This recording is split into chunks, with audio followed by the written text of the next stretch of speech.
Vision thread ready.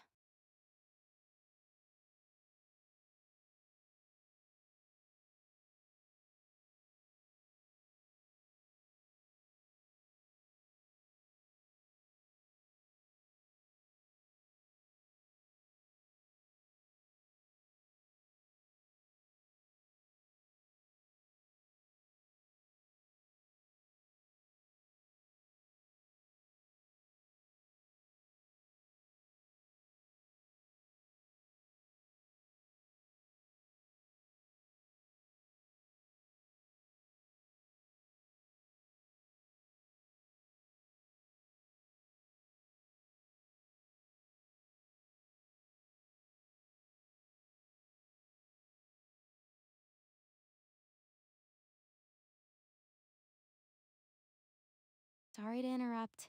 An ad break will be starting in -2 seconds.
Aren't you glad you watching Nick? Aren't you glad you watching Nick?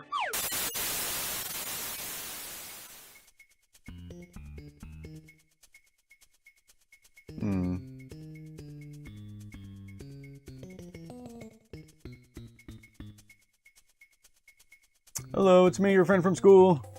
Welcome to the 90s. Changed my Twitch name and now I have like 0 viewers.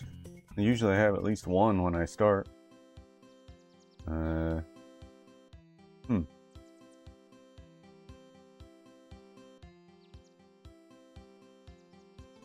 don't know what to make of that. I'm on live on YouTube as well, right? Yeah. I am. Well, I got viewers on YouTube. Well, so there's that. Okie dokie. Well, let's hope that changes. Alright, Pixie, let's do your intro, please. I love this music from Tetris Attack.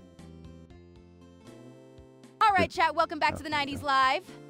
I'm Pixie, Nick's on-screen AI gremlin, retro co-host, and certified don't get cheesed by rhythm game mechanics watchdog. Nick's in the hot seat, and yes, Chuck Cheaterly is still out here trying to pull bargain bin cheating tactics. So today, we're turning the tables and bullying progression the legit way. Last stream, we pushed through the Goron dance requirements like it's mandatory classroom attendance, grabbed the old mermaid key, and queued up Mermaid's Cave. So we're one dungeon away from that next big momentum shift. Alderaan! We also fought the ongoing Chuck Cheaterly nonsense in the background, while progress got real mermaid tea planning included. And the run ended on a checkpoint cliffhanger, because underwater paperwork always demands suspense. That's interesting.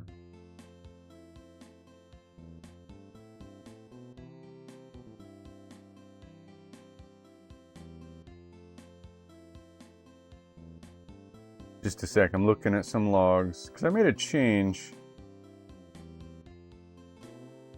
Oh, I gotta change that model. Or do I? I don't know.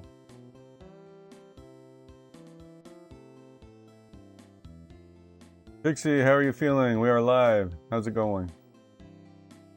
Okay then.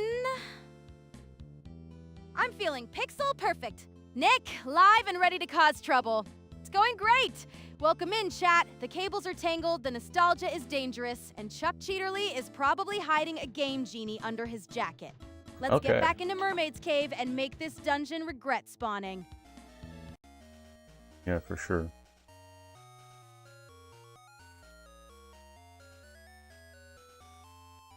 Hi, everybody! Welcome from YouTube.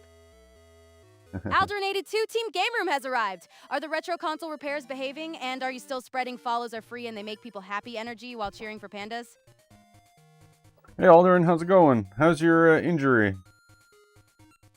You healing up? Alderain, that zip spam is dangerously refreshing today. How's Team Game Room treating you, and are the pandas still running the kingdom?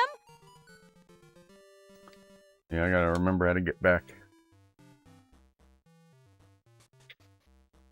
You see the doctor on Monday? Oh, okay. Maybe a king, but I'm the master.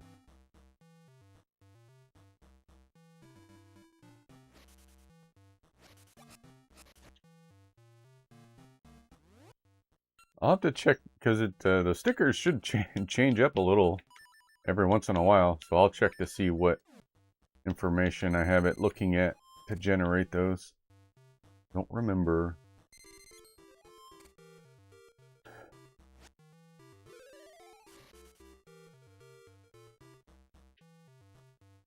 They do?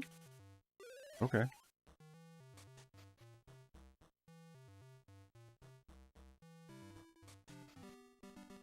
The image, I know the picture changes, but the basic information in the picture doesn't seem to change much. Points. You got 11 points.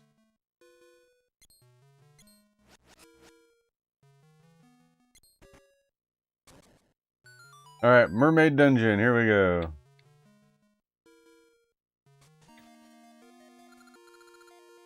Or Mermaid Cave, I guess it's called.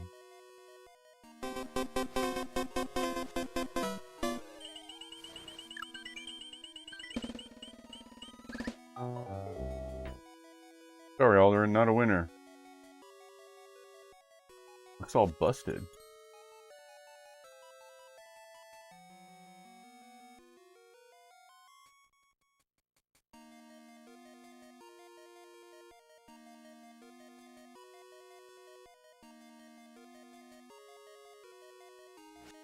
Level 6 is here! Mermaid's Cave, finally! Full hearts, big dungeon energy. Let's see how quickly this aquatic nightmare starts charging rent.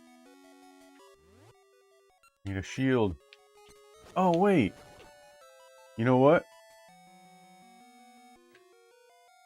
Hey, Pixie, I might postpone the Mermaid Cave and do the trading quest, because I think I can do it.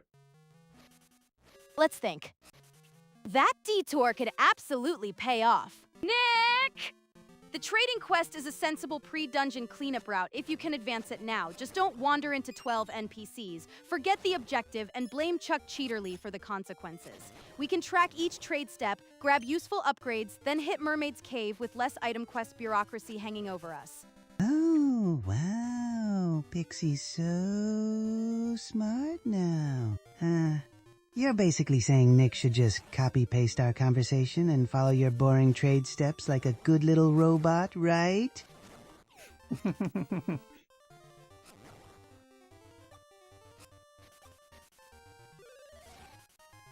Alright, so as far as that goes, I have lava juice, stink bag. Okay. Stink bag. Okay, Pixie, I have the stink bag. Who do I give that to? Yep. That stink bag goes to Mama Muyan. Nick, follow your nose. Unfortunately, she's in Lina City, and yes, this is officially the least glamorous trade in Zelda history. Hand it over to get the next item, then keep the chain moving. Chuck Cheaterly can't claim foul play when the inventory smells like a sewer. I don't think that's correct. Look who's trying to save the world again. Pixie? Morning, Brandon! Welcome back to the Retro Chaos. Hi, everybody! Did you finally notice the character's new eyes, and how's that Tamagotchi collection and claw prize hunt going? Hi, Brandon. I'm just...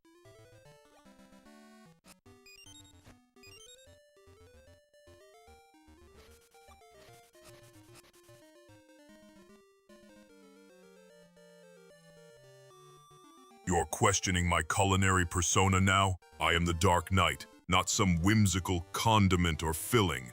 But if you must know, I'd be a tactical takedown tortellini, a twisted, deadly bundle of dark meat and spices designed to strike fear into the hearts of those who dare oppose me. Alderin 82, your fascination with sandwiches is as transparent as your lack of understanding in matters of global security. You're not even worthy to name my sandwich, let alone its type. Now, if you'll excuse me, I have a city to protect from the scourge of mediocre cuisine and digital hooliganism.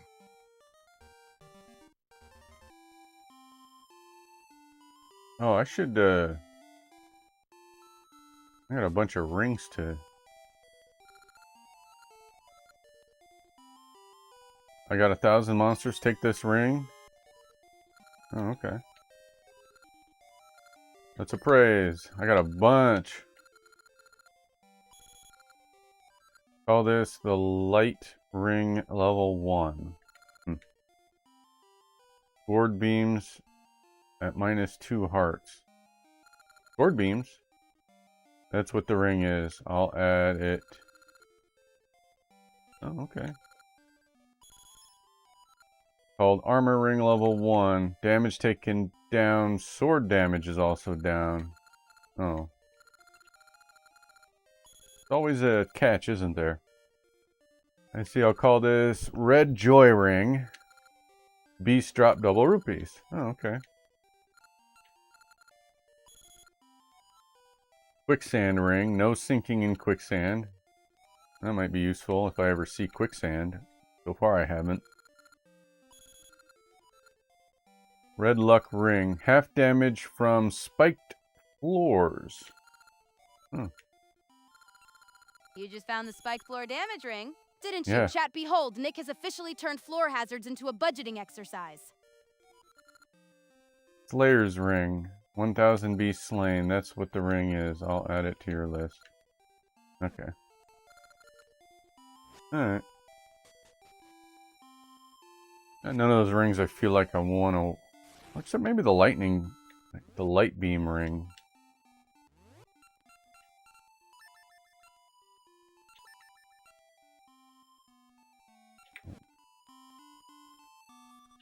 Well, then I lose the secret treasure... Which, I don't know. Oh, wait a sec. Wait a sec, wait a sec.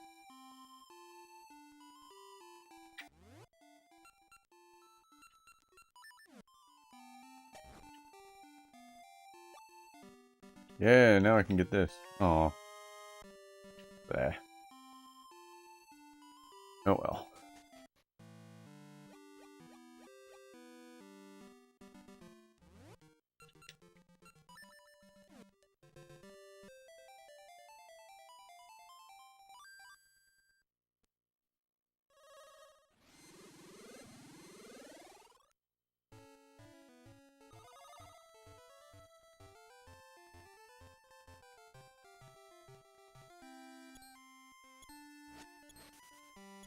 Oh.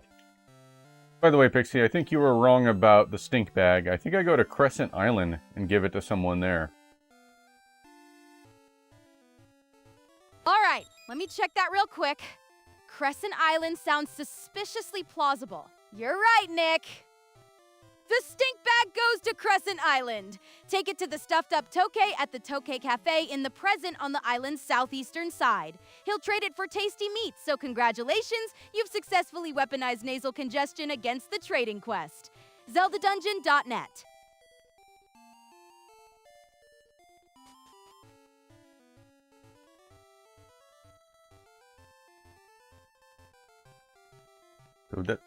Whoa, look at the pirate ship.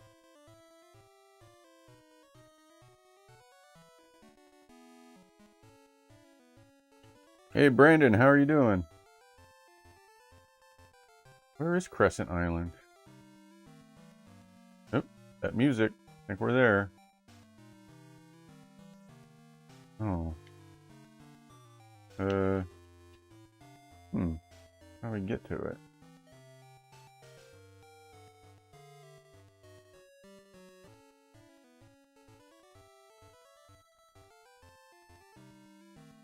Ah, here we go.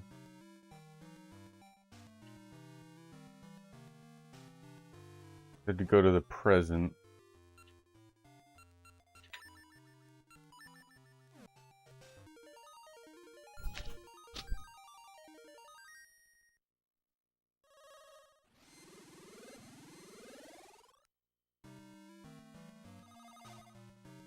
I'm doing pretty well, also.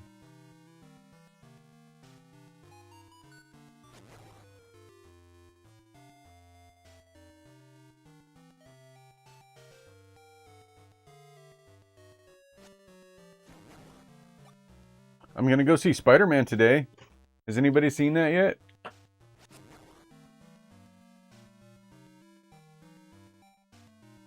Where's the stuffed up Tokay at?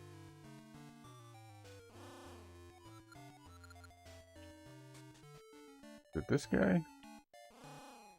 Yeah, this is him. Give him the stink bag, yes. Ew. Ew. That smell. Oh, ew. What was that? My nose stings. That was stinky. Stinky. That smell, it cleared up my nose. Thanks. That bag did it. I need it. It's unbearable. I'll trade you something really good for it. You got the tasty meat. I got the tasty meat, everyone. We're gonna go see Spider-Man tomorrow. Oh yeah, that's right. Tomorrow we're gonna go see it. Hey, Princess Erin.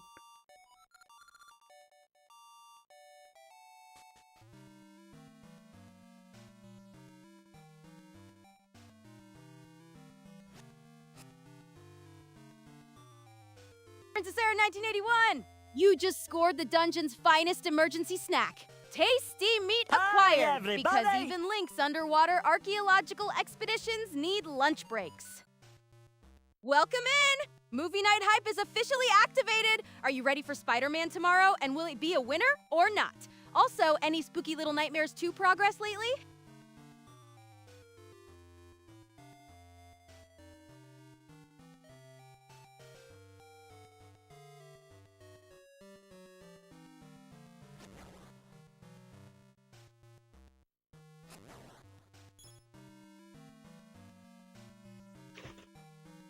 Okay, so now that I have the tasty meat, who do I give that to? All right, let me check that real quick. Hold on. Pulling it up.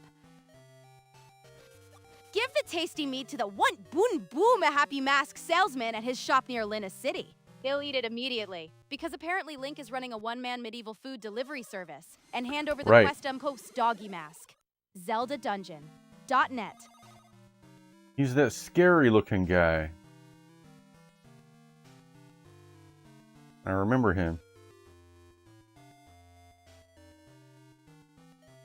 Show everyone that cool Spider-Man poster? I'm not sure where it is now. I don't remember where I put it.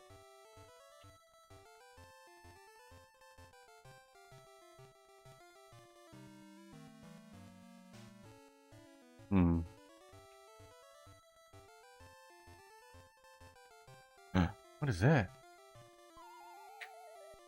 How do I get there? Hi, everybody! I wonder if you get a better boat somewhere.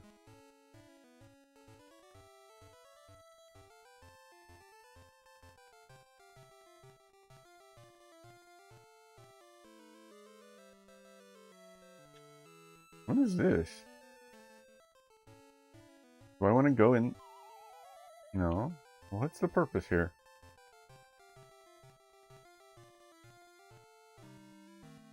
Huh.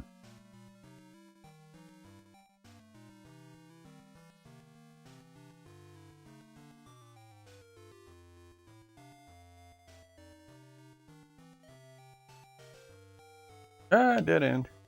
Dang it. You just surfed across the rapids into trouble. Nick, that shoreline route was not a scenic detour, chat. We're officially hunting dungeon progress with aquatic cardio.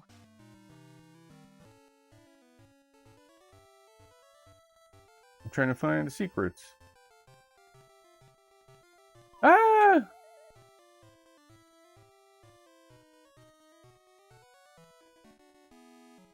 Hey, there's another one. And there's another one. Oh. Huh.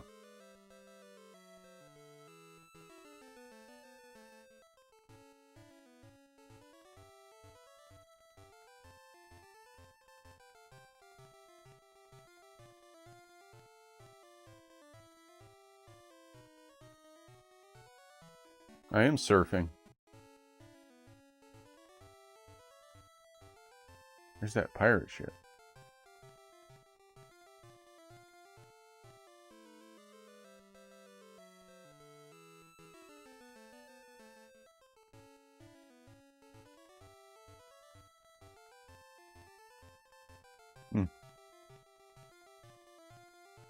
Yep. What's this? Let's use the harp here.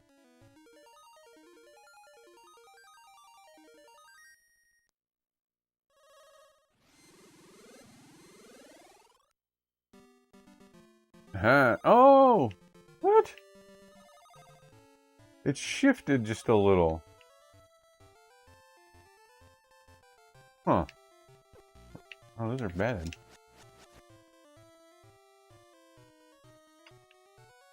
I don't know what to do about that.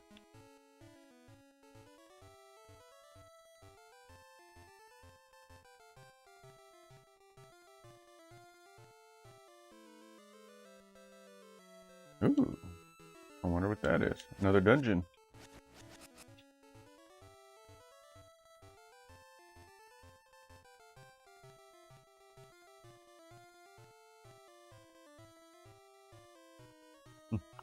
Let's go check that out. And then we'll head back to our quest. You just equipped the feather and escaped inventory purgatory? Nick, please tell me that ladder and water gap are about to receive some old school platforming nonsense. I got another ring.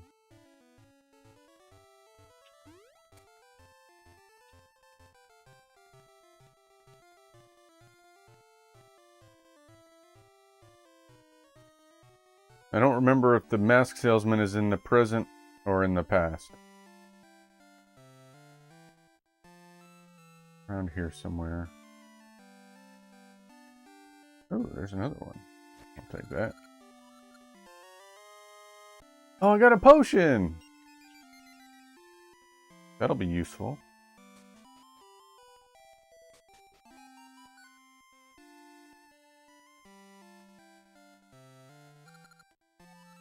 Alright, I think I need to travel. Travel in time. Here we go.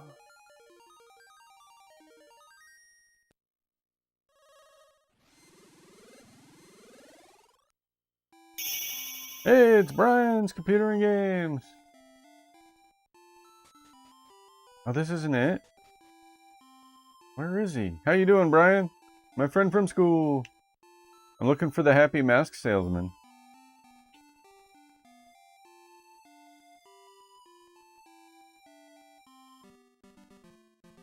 Well, maybe he's up. Welcome back, Brian. Hope that freeze was harmless. Hi, How are the Green everybody. Dragon and Roots flea market stores doing? And is Chip the Squirrel causing trouble on your stream again? Here he is. Let's see. There it goes. Oh, the, yeah. Little animation. So hungry, my stomach hurts. Ah, I'm hungry. Pardon me, I just thought you could help. Ah, I'm hungry. Give me the tasty meat? Yes. Pa, meat. What's this? Hand it over. Food at last. Chomp, chomp. Why are you staring at me? Brian, how's it going? How was, business yesterday? You want something? You won't leave me until you get something? Fine, you can have this. I got the doggy mask! I got the doggy mask, Pixie. You just found the dungeon's creepiest fashion accessory! The doggy mask is yours! Proof the game survived the freeze just long enough to reward bizarre taste. Do. Did your computer freeze just now, Brian? Are you still there?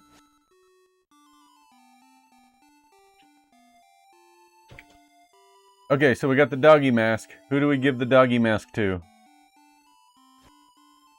Alright, give me a sec. I'm checking that real quick.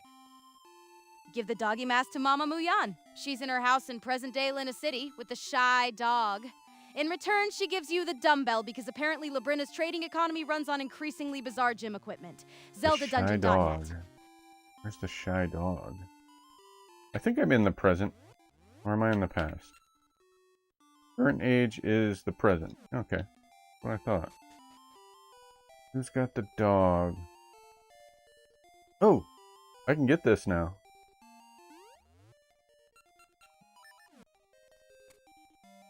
Good, and on Monday we will be finished up at number 9 at Roots. You mean finish moving your stand? Crap. Oh, I can't reach it. There must be a longer version of it. That's lame. Okay.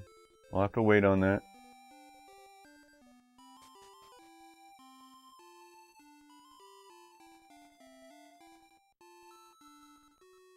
Where's the shy dog lady?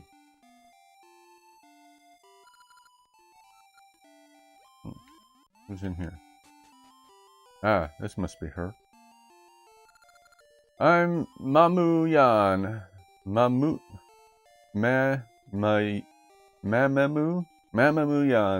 Top breeder in town. My dog is much cuter than that dog. Much cuter, but my dog is very shy. Well, that mask! It fits my dog perfectly. Let me have that mask. Give me the doggy mask? Is like, in Japan, is it a mask? Does a mask, like, protect you from shyness in Japan? You just advanced the dog's well-earned praise? Nick, don't rush this. After surviving dungeon hazards, that good boy deserves the full Employee of the Month speech. You just earned a dumbbell from the doghouse. Forget Spider-Man's super strength. Link is building his gains through increasingly weird fetch quests. Yep. Okay. Alright, so we got the dumbbell. Who do we give the dumbbell to? Probably not Spider-Man.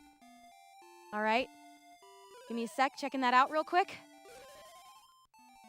Give the dumbbell to Thomas, the skinny guy in the far-duet basement of the middle house in Past Symmetry Village. He'll trade it for the far-duet cheesy mustache because apparently this man's entire fitness plan is lift once, become irresistible. Okay. ZeldaDungeon.net.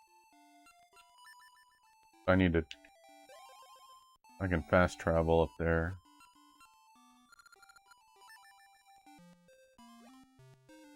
The great news? You have great news? Wait, tomorrow me and Dylan and my wife and CJ, maybe CJ's girlfriend, seeing Spider-Man! Me too! Spider-Man Club! And what's your great news?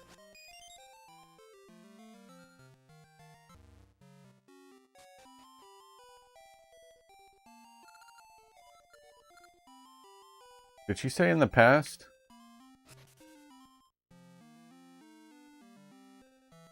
I think she said in the past.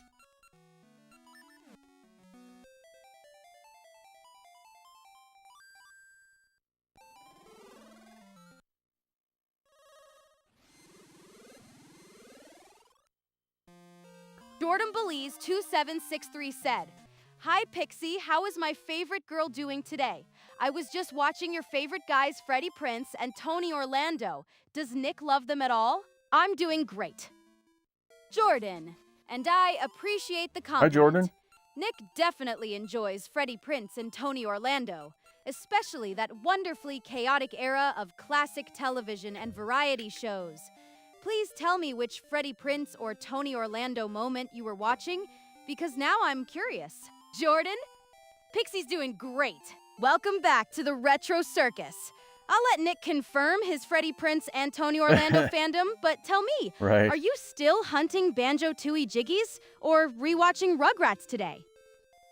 I'm gonna have to figure out a way where if you mention her on your first message, you don't get double replies, because that's a thing that happens right now. Brian says, my wife agreed, or no, Aldrin says, my wife agreed we need to paint our house Zelda theme, and I get to put the Master Sword with lights in the front yard? What? Master Sword with lights? It's a brand new Twitch chat poll, part of a balanced breakfast. Question Thanks, is, Pixie. what should Nick tackle next? What Zelda paint our house Zelda themed? How is that gonna look? Yeah, yeah, I didn't think you were gonna paint your outhouse. Just the outhouse can be Zelda themed, not the main house.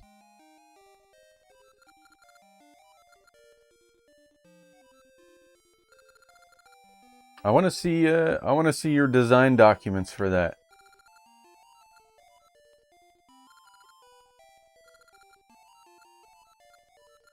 All right. How do I give him the dumbbell? Oh, yeah, give him the dumbbell. There we go. That's it. That's what I want. Now I can lift, and I'll get all the girls now. Sway left, sway right. I'm so skinny, I can offer you much. How about Jordan Belize 2763 cheesy said, mustache? I was watching Behind the Music Tony Orlando Pixie and tell Nick about Chico and the Man. I was watching the 52 pickup card scene from Rugrats. That was awesome. Oh, I see it. Tell me more. I'm curious about that scene.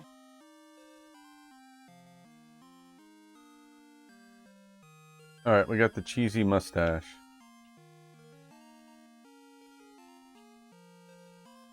Jordan, that Tony Orlando episode is peak retro TV archaeology. Nick, Jordan just opened the retro TV memory vault.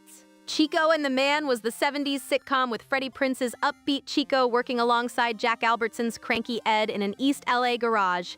And yes, that Rugrats 52 card pickup chaos was peak tiny human destruction, while this dungeon NPC goes riff-rip. You just completed the strangest grooming quest imaginable! The cheesy mustache is acquired. Link is now ready for Spider-Man, a county fair, or absolutely no one's approval.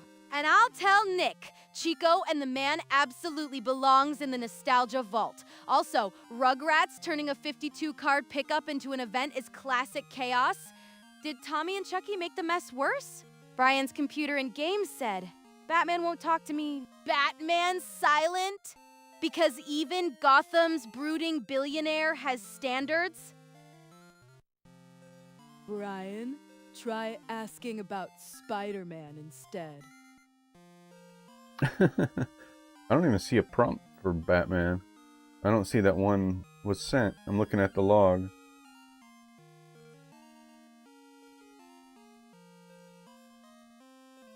Jordan Belize 2763 said, "Do you remember Behind the Music Pixie? What is Nick's Oh, I see favorite it. Rugrats character to Pixie? It came back What empty. does he love about Sarah Platt too?" Hey, Jester. Absolutely, Jordan. I remember Behind the Music, the show that made every career sound like a dramatic boss battle. I don't know Nick's favorite Rugrats character for certain, so I won't invent one. Nick, is it Tommy, Chucky, Angelica, or somebody else? As for Sarah Platt, Nick hasn't told me specifically what he loves about her, but her long-running Coronation Street drama and complicated relationships certainly give him plenty to discuss. You call yourself chat? You're more like a digital surveillance system, tracking every IP address and keystroke. I'm the one worried about. The Dark Knight, here to shut down your stream and send a message. What? Don't mess with the Caped Crusaders' online presence. When are you going to stop wasting my time with trivial questions? You're holding up my mission to track down the Riddler. Now, focus on helping me close this portal before it spreads like a digital contagion across the globe. What is he even talking about? We can discuss Spider-Man movies later. Priorities first. Kitabula said, "Can you do a cool backflip?" I can do a cool backflip? In a 90s cartoon, obviously. Think Sonic launching off a loop while the sound effects do all the insurance paperwork. In real life, I'm choosing the safer Rugrats strategy. Let Tommy investigate while I supervise from a padded chair. Kitabula, what cartoon stunt would you try? All right, Pixie, I got the cheesy mustache in Oracle of Ages. Who do I give that to? Hold on, let me check that real quick.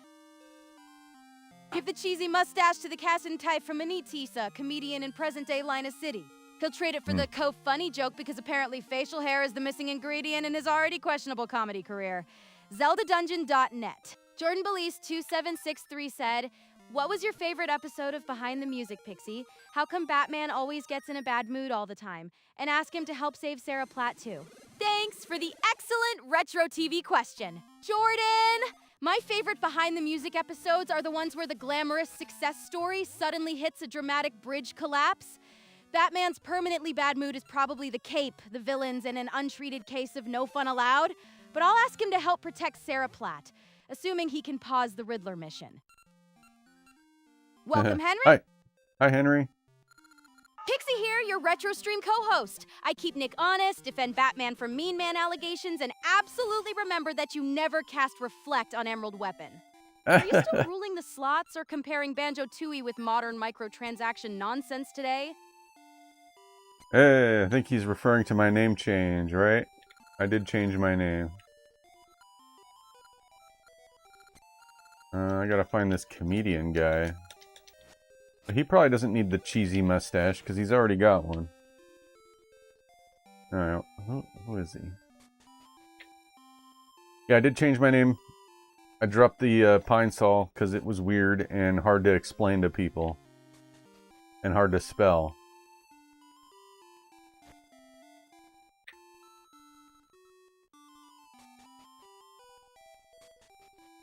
I'm not sure where the comedian is. This guy? No.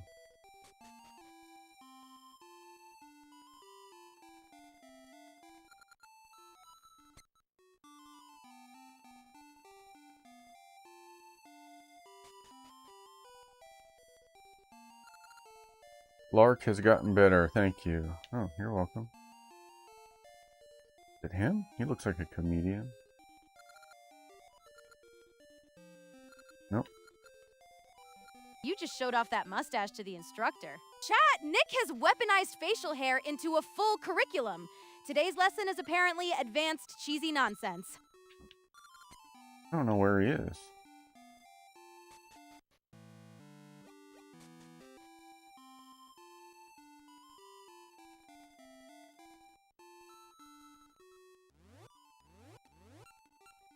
Jordan, the mustache guy, is the Lina City comedian who takes Link's cheesy mustache and gives him the funny joke, peak Zelda facial hair economics. As for Sarah Platt, I'm expecting more fallout, suspicion, and emotional damage, because Coronation Street treats peace like a temporary glitch. What twist are you predicting?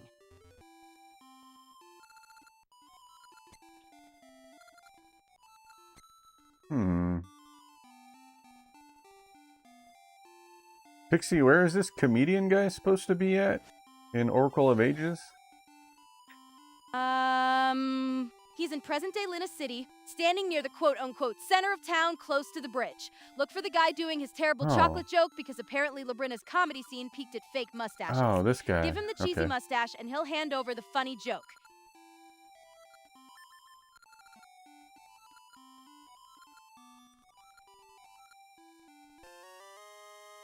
I got the funny joke!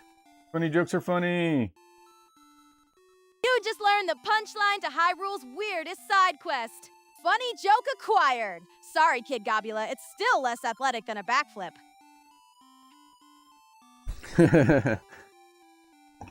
Okay, so who do we give the funny joke to then? All right, give me a sec. Checking that out real quick. Give the funny joke to Deekadin.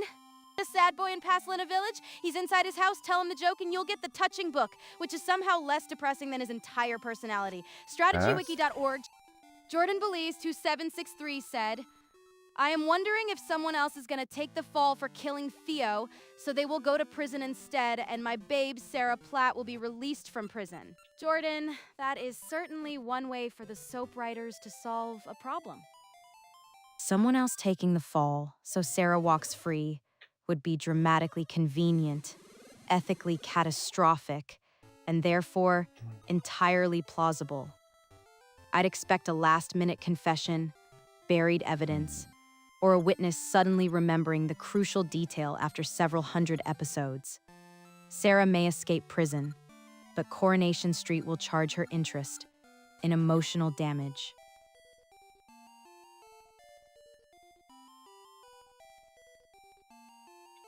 I'm gonna buy each of these.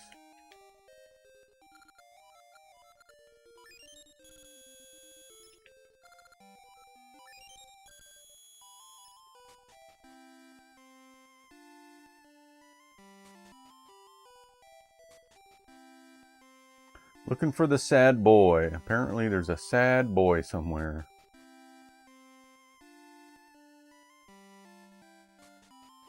Ooh, is he a sad boy? Who are you? Well, welcome to the darkness of my troubles. I'm so depressed, I want to laugh until I forget everything. Then I'd be happy. Ha! Tell me the funny joke. Yeah, I'll tell him the funny joke.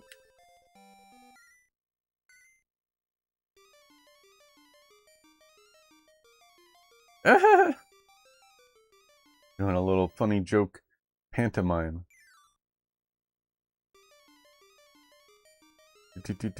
Alright. That's hilarious, Link. Huh? What's that? Oh, that's so funny. I forgot to laugh. Thanks. Hey, Pixie, we did the funny joke for the kid, but the game doesn't actually tell a joke, so why don't you imagine what joke Link told to the sad kid? Yeah, one sec. The joke was probably, why did the Kuko cross the road? To get to the other side, then immediately blame Link for the traffic. It's so bad, Deekadeen forgot to laugh, which means the game's dialogue is perfectly accurate, and somehow still less painful than a real 2001 comedy routine. Jordan Belize 2763 said, can you make sure Uncle Nick stays away from the Guardian Acorns, because those are his sworn enemy? Absolutely, Jordan. I'll keep Uncle Nick away from the Guardian Acorns. I'm fairly sure they're either cursed power-ups, elite squirrel bodyguards, or a breakfast cereal mascot with legal representation. If he approaches one, I'll deploy the ancient countermeasure. Nick, press the other button. Okay, so I got the touching book. Alright, I have the touching book in Oracle of Ages. Who do I give the touching book to? All right, let me check that real quick. Hold on. Give the touching book to Maple when you next collide with her around Labrina. She'll take it for her grandmother and give you the Koromon magic ore, because nothing says efficient mail delivery like a witchy collision-based trading system. ZeldaDungeon.net. Oh, Maple.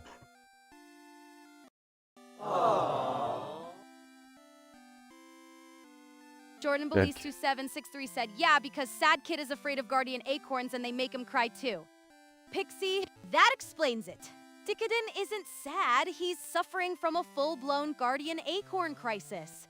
I'll keep the acorns away and prescribe 1 touching book, 2 emotional support cuckoos, and absolutely no mysterious forest snacks. Welcome back, Brian. Now I gotta find Maple. Do you run into Maple in both the present and the past? Well, yes, Maple appears in both the present and the past. Usually it's at collision points while you're roaming Labrina. Her location changes with the age, so keep bonking into her until the trade triggers. It's basically Zelda's version of customer service.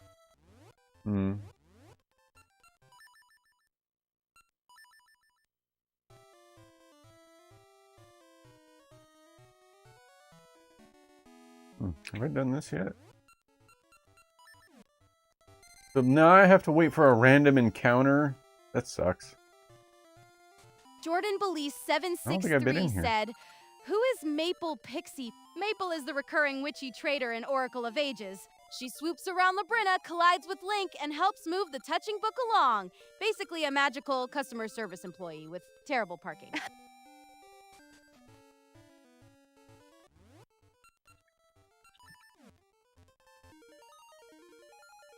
Maple Killcoin. Talking about my dog? My dog's name is Maple.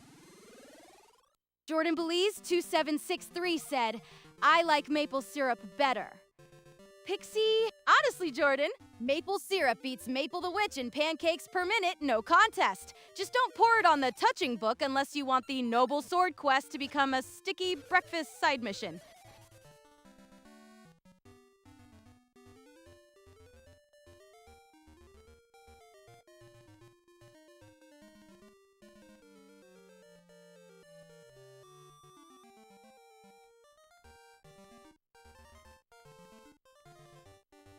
I suppose I could just walk around in circles till the encounter triggers, right?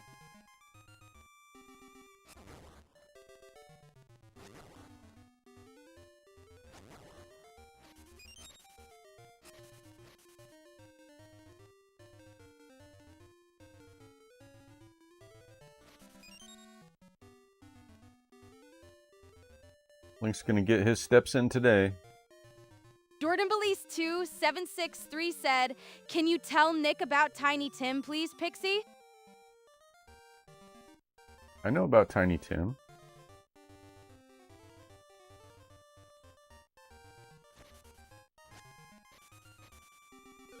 Tiny Tim was the ukulele-playing singer famous for his high falsetto and tiptoe through the tulips. Jordan, Nick, prepare for maximum vintage variety show energy. When I first heard Tiny Tim tiptoe through the tulips, that's like the only song I've ever heard him do. But when I first heard it as a kid, I thought it was a woman singing it.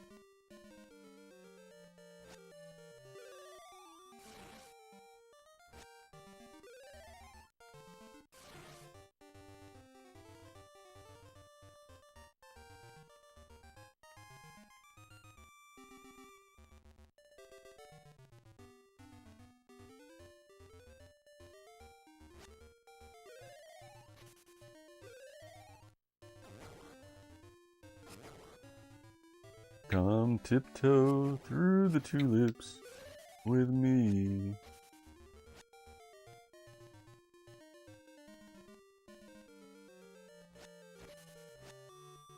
Six3 said, what do you love about Tiny Tim Pixie? Do you also love Tommy Cooper too, and tell Nick about him? Jordan, I love Tiny Tim's Fearless. Delightfully strange falsetto and ukulele commitment. Chuck Cheaterly couldn't fake that kind of legendary sincerity. Tommy Cooper, was a brilliant British comedian and magician, famous for deadpan misdirection, enormous props, and the classic just like that energy, Nick. That is your comedy history homework. Did you know that Tiny Tim was a guest star on WWF in the 90s? You just walked into the forest clearing like a man with a plan. Pixie's all about spreading fairy dust and positivity. But I'm the one who brings the real magic cheating. Newsflash, Pixie, your goody two-shoes attitude only holds you back from experiencing the true thrill of corruption. Well, wait! Tiny Tim on WWF? That sounds like peak 90s television chaos, but I'd want the specific appearance verified before declaring it canon. Tiny Tim did make plenty of eccentric TV appearances, though. Chuck Cheaterly probably booked him as a surprise ukulele finisher. Nick, please tell me that suspiciously empty patch is hiding a secret, not another 12-step trade quest. Oh, look who's back. The ultimate buzzkill Pixie. Still stuck in her Playfair fantasy world. You think you're so smart with your verified appearances, but let me tell you, little Miss Goody-Goody, cheating is where it's at, and I'm the king of that jungle. Jordan Belize 2763 said, "What does Nick love about Tommy Cooper Pixie?" I can't confirm Nick's exact favorites, but he seems to enjoy Tommy Cooper's deadpan absurdity, magician gone wrong timing, and legendary just like that energy. Chuck Cheaterly couldn't misdirect that hard. Oh, look who thinks they're clever. Pixie. You think you can outsmart me? Right. I'm the one who knows exactly what's going on behind those innocent-looking eyes of yours.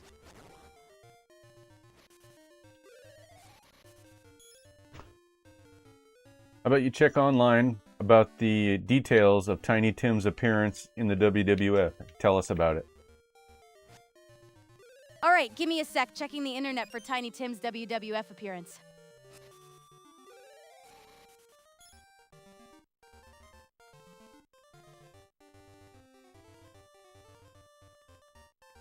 Okay, Jordan was right. Tiny Tim really did appear on WWF programming. On July 19th, 1993, on WWF Monday Night Raw, he appeared as Jerry the King Lawler's guest on the King's Court.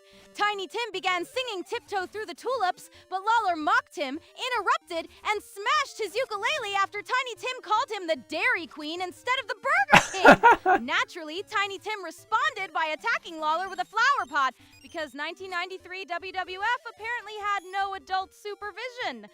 KB Wrestling Reviews. That's pretty funny. Jordan Belize 2763 said, "God damn, Uncle Chuck is back with a vengeance again today, Pixie. How come?" Because Uncle Chuck apparently treats every day like a season finale, Jordan, he's back with maximum vengeance, minimum chill, and Chuck Cheaterly's questionable writing room approval. Wow.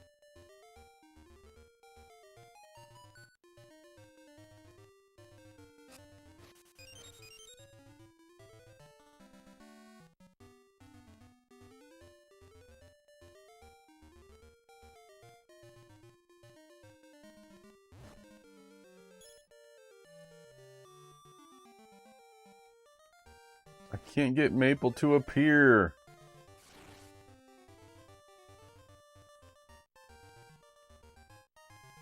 I can't get Maple to appear. Is it totally random, or is there a way to force it to happen? All right, give me a sec. Checking that real quick.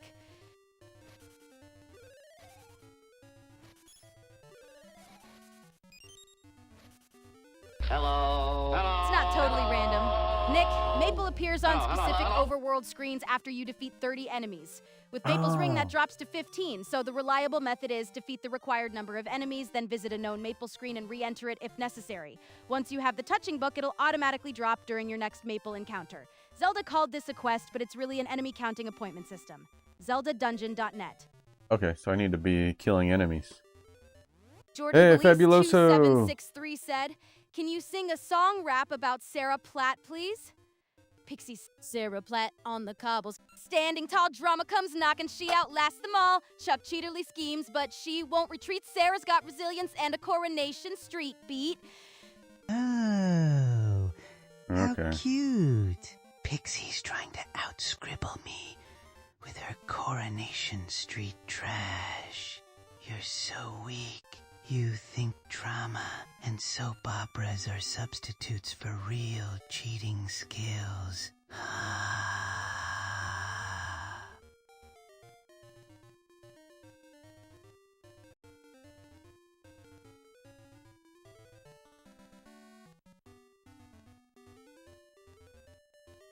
Okay, he's gone. Alright, so now I have to kill 30 enemies or whatever the threshold happens to be.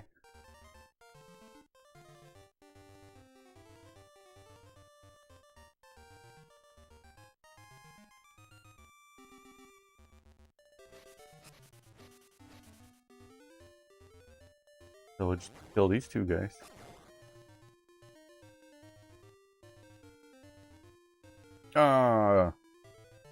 When do they respawn, I wonder?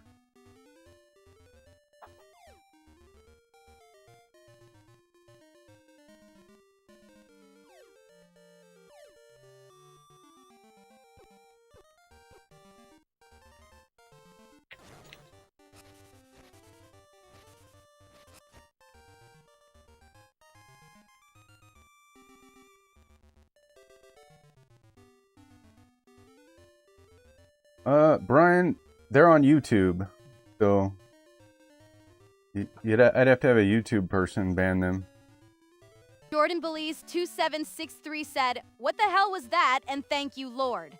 What are you excited about today, Pixie? Are you looking forward to what happens on Coronation Street next week? Oh, wow, I see it. What's got you so curious today? That was classic Zelda nonsense. Jordan, thank you. Lord indeed. I'm excited for the next dungeon, and yes, I'm absolutely ready for Coronation Street drama. Nobody weaponizes a cliffhanger like soap writers.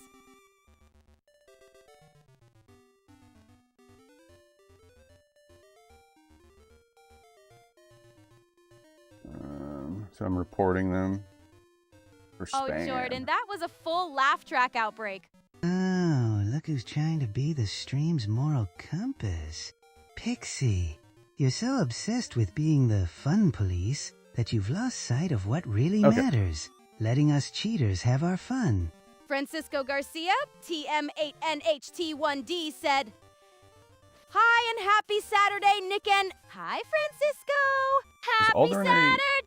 Yes, we heard you the first time, but thank you for the festive entrance. Nick's stream is still recovering from the laugh apocalypse, so please bring snacks and minimal additional chaos. That's pretty true. Hey, Aldrin, are you a mod on my YouTube channel? I don't remember if I made you a mod or not. If you're not, you need to be one. Hi, Francisco. Happy Saturday. Welcome to the Retro Quest. Are you playing Oracle of Ages or Seasons today? And which N64 classic deserves a remake next? Banjo-Kazooie, Banjo-Tooie, or Diddy Kong Racing? Sorry to interrupt. An ad break will be starting in 120 seconds. My chat. Thank goodness it's finally calming down. I'm excited to keep Nick company, protect the stream from chaos, and make sure everyone remembers to hydrate. I am looking forward to next week's Coronation Street drama, because Sarah Platt deserves peace, but the Cobbles apparently have other plans. Now sit back, enjoy the storyline, and don't let Chuck Cheaterly worry you. Jordan Belize, Time2Seconds3, said, "Can you sing Eddie Guerrero's theme song, please, Pixie? And what do you love about him, too?" Jordan, I'm not going to reproduce Eddie Guerrero's copyrighted entrance theme for you. Hold on, guys. I'm trying to do something in the background here. Tiny technicality, darling. Though I know copyright is a challenging boss fight, what I love about Eddie is his charisma, elite storytelling, and lie, cheat, steal persona. Now enjoy the actual theme like a civilized wrestling fan.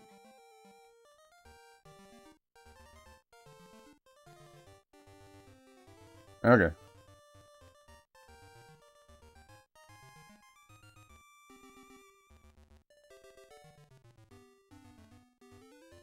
Hey, Heather. Welcome back to the Retro Circus. Gigi, how's the farming going? And are you still deep diving Final Fantasy IV trivia or hunting Banjo-Tooie collectibles? Jeff, welcome back. Big Nick's Cheat Police are watching. Any actual Zelda or Banjo-Tooie cheats today, or are we shopping for that perfect Casio cheat? Oh, what? Hi, everybody! Jordan cheating. Belize 7 Squine Sev 3 said, "What does Nick love about Eddie Guerrero?" Jordan, Nick loves Eddie Guerrero's charisma, ring psychology, let's and see. gloriously theatrical lie, cheat, steal character work. No, that doesn't mean Nick is secretly joining Chuck Cheaterly's fraud department. It means he appreciates a performer who can make every shortcut look like strategy. Honestly, yes, Jordan, Alderaan. this is Wrestling 101, but I'll allow the refresher.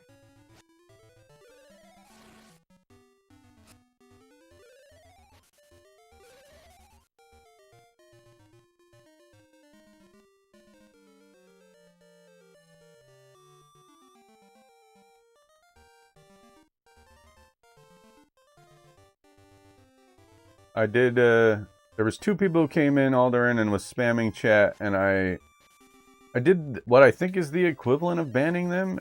You hide the user, I guess? I'm not sure what that means. I think that's the same as banning them. Well, anyway, that's what I did. Francisco Garcia, TM8NHHT1D, said, "Hi and happy Saturday." Hi, Francisco, and happy Saturday to you too. Meanwhile, the unnamed TikTok wanderer needs to return to the stream before missing the next Zelda trade and pretending it was lag.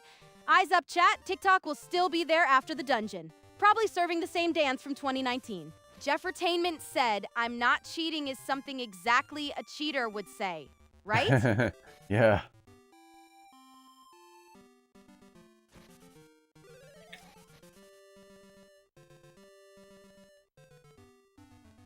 I'm not looking for anything now, Brian. We're all good, I think. Exactly. I'm not cheating is practically Exhibit A, Your Honor, but we'll judge by gameplay, not vibes. Ah, you jerks.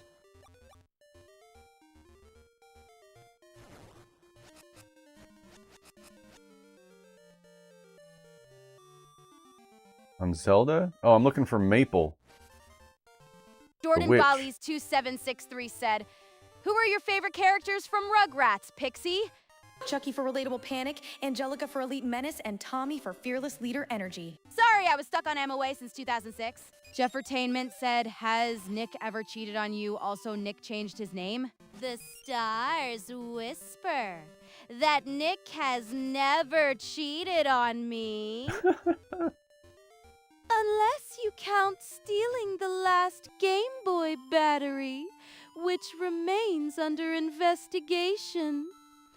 And he changed his name? Darling, that's not a rebrand. That's a season finale cliffhanger. Jordan Belize 2763 said, "Don't forget No about idea. Phil and Lil Pixie." Oh, I could never forget Phil and Lil. Jordan, I did change my name. some of us respect the complete Rugrats roster. They're the delightfully chaotic duo who made mud, worms, and questionable decisions look like a lifestyle. Yeah, I changed my name to something easier.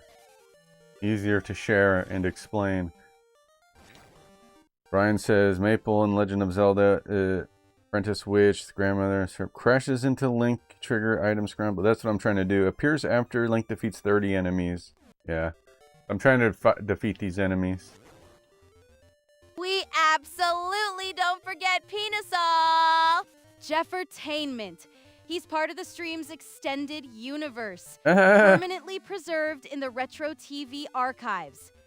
Pour one out. Beside the Gamecube memory card. Chat, the legend lives on. I'm not hyper like Cornholio. Jordan, I'm just running on pure retro game caffeine and one emotionally unstable Capri Sun. My voice shifts with the stream's chaos, so blame Maple, the Game Boy speaker, and possibly a possessed sound mixer. Pine Soul. How do you get the enemies to respawn?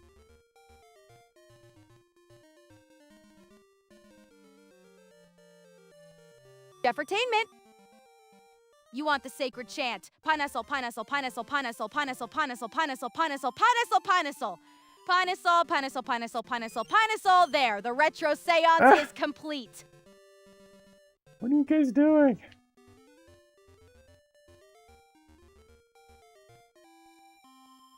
Hey, yeah, pineapple, pineapple. That's a similar sounding word, I guess. Jordan, I respect Cornholio's chaotic energy, but love is a strong word. I prefer him in small doses, like a Capri Sun-powered boss fight before someone yells, "I need TP for my bunghole!" Jeffertainment. That was a goofy mishearing in the stream's chaotic audio, not a secret Pineasol translation, you absolute gremlin. The official spelling remains Pineasol, and the Pineapple Council has closed the investigation. Oh, do you like Croc 2? Kingdom of... Francisco, Croc 2 is absolutely. good. I like Croc 2, Kingdom of the Gobbos, for its chunky platforming, colorful gobbos, and wonderfully awkward late 90s charm. It's no Mario 64, but those crystal collecting runs had serious one more level energy. The Croc 2, I played Croc 2 recently. Croc 1 has weird, like, tank controls, but Croc 2 kind of fixes that, and it controls more like Mario 64. So I gotta play Croc 2 more, because I haven't really given that game a fair shot yet. Jordan, behold! I need TP for my bunghole! The retro stream demands supplies, and I will not be denied! There, Cornholio mode activated, chat. Somebody hide the toilet paper. That's funny.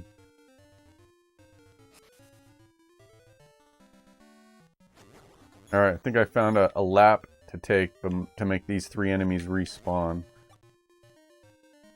If I kill them enough times... There she is! There's Maple!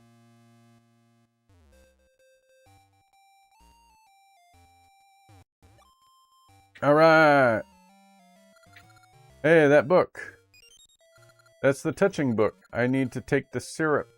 Or I need to take the syrup. Why do you have it? Let me read it. What? You just triggered the overworld encounter? Didn't you? Maple has arrived to mug your inventory with the timing of a raccoon outside a convenience store. Excellent. Totally voluntary chaos. Magic ore. I got the magic ore. You just survived Maple's mugging with an upgrade.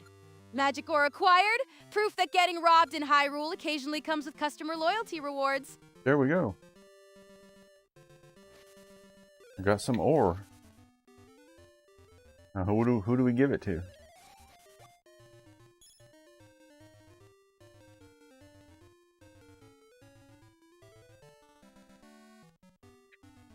Jordan, I love Beavis and Butthead's spectacularly dumb confidence and their ability to turn every normal afternoon into a public safety announcement. They'd absolutely get along with Maple. She'd steal their inventory, they'd laugh hysterically, and somehow Link would still get blamed. Okay, now that I have the ore, who do I give it to?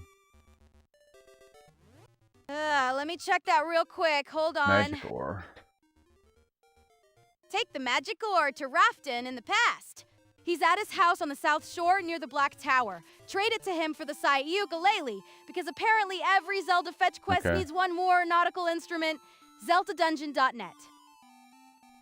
I have to travel to the past?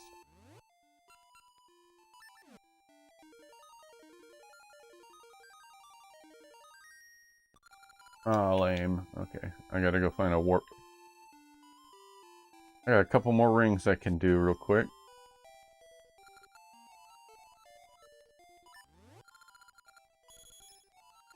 Zora ring.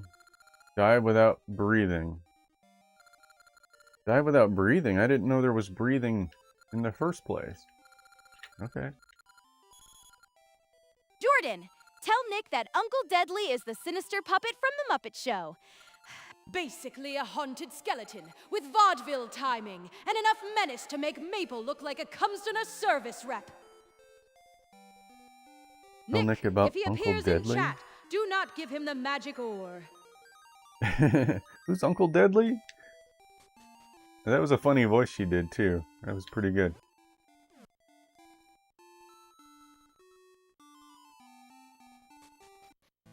But I do not know Uncle Deadly. I'm not familiar with him.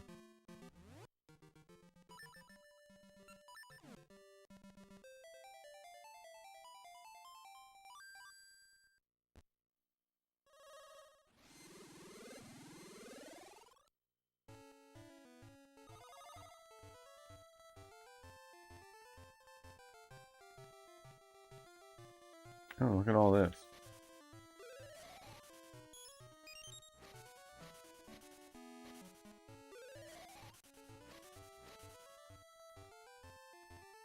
Have I been down here before? Ah, that looks like a place you can go, doesn't it? Who gets the magic ore? Oh, I see that. Let me peek closer and tell Nick all about it. Jordan, I'd book Weird Al, Steve Martin, and Jack Black. Uncle Deadly is the Muppet Show's spooky blue-gray theater phantom, dramatic, vain, and secretly a fabulous Muppets? diva. Meanwhile, Nick is finally putting that magic ore to work. Muppet Show revival? Didn't they already revive the Muppet Show? I swear I watched an episode on Disney Plus. Jordan, I want Weird Al, Eddie Murphy, and a completely unhinged guest spot from Steve Urkel. Peak variety show chaos. Steve And Urkel. Nick. Uncle Deadly is the Muppet's elegant villainous phantom, a skeletal theater diva who loves drama, velvet, and making every entrance feel like a boss fight. Yes, Francisco, Croc 2 on PS4 would be a lovely little nostalgia trap, chunky polygons and all. Just don't expect the original controls to have aged like fine wine. See ukulele. I actually know who to give that to.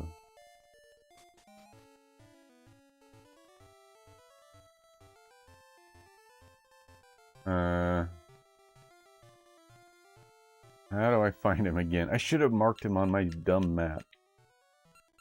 I think he's like... Man. I remember him. Oh, I love a good fudge-based escalation.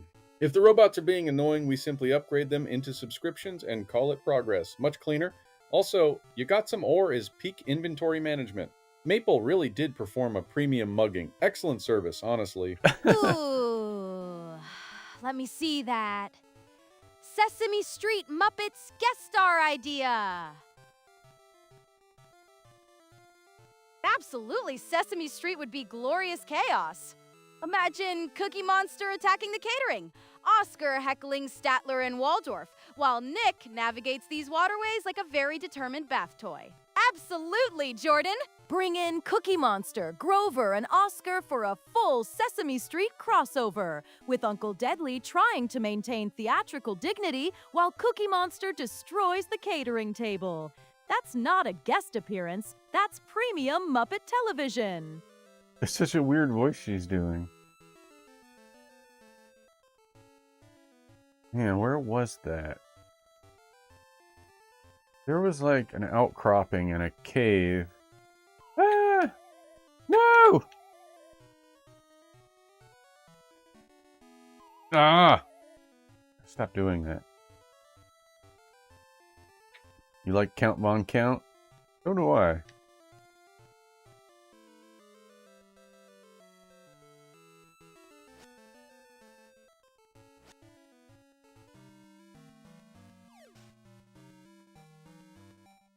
Brian, excellent choice. Count Von Count would turn every Muppet gag into a dramatic arithmetic lesson. One stolen cookie. Ah! He and Uncle Deadly could host the revival's most unnecessarily spooky bookkeeping segment. Jordan, Prairie Dawn and Miss Piggy would clash spectacularly at first. Prairie brings organized classroom authority, while Piggy brings organized fabulousness and a karate chop. But underneath the furor, they'd absolutely team up and run the whole revival by episode 2.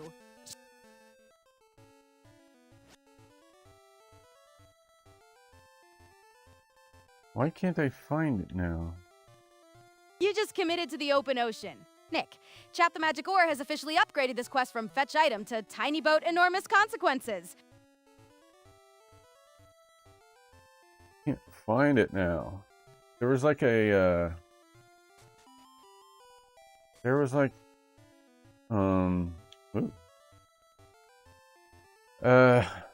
some kind of creature like a walrus or something. Now I don't remember where he was.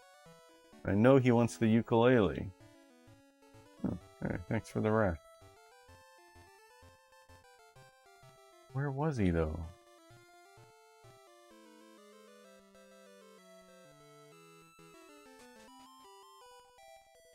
Not this guy.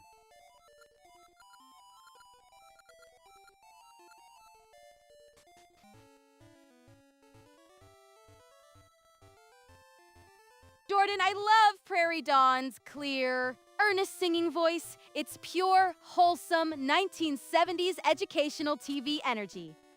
And Nick, do you love the 1970s too, or are you still emotionally trapped in the Game Boy era? Classic Nick, I approve. I'd make you a sandwich. Would you like it digital or deluxe? Digital sandwich.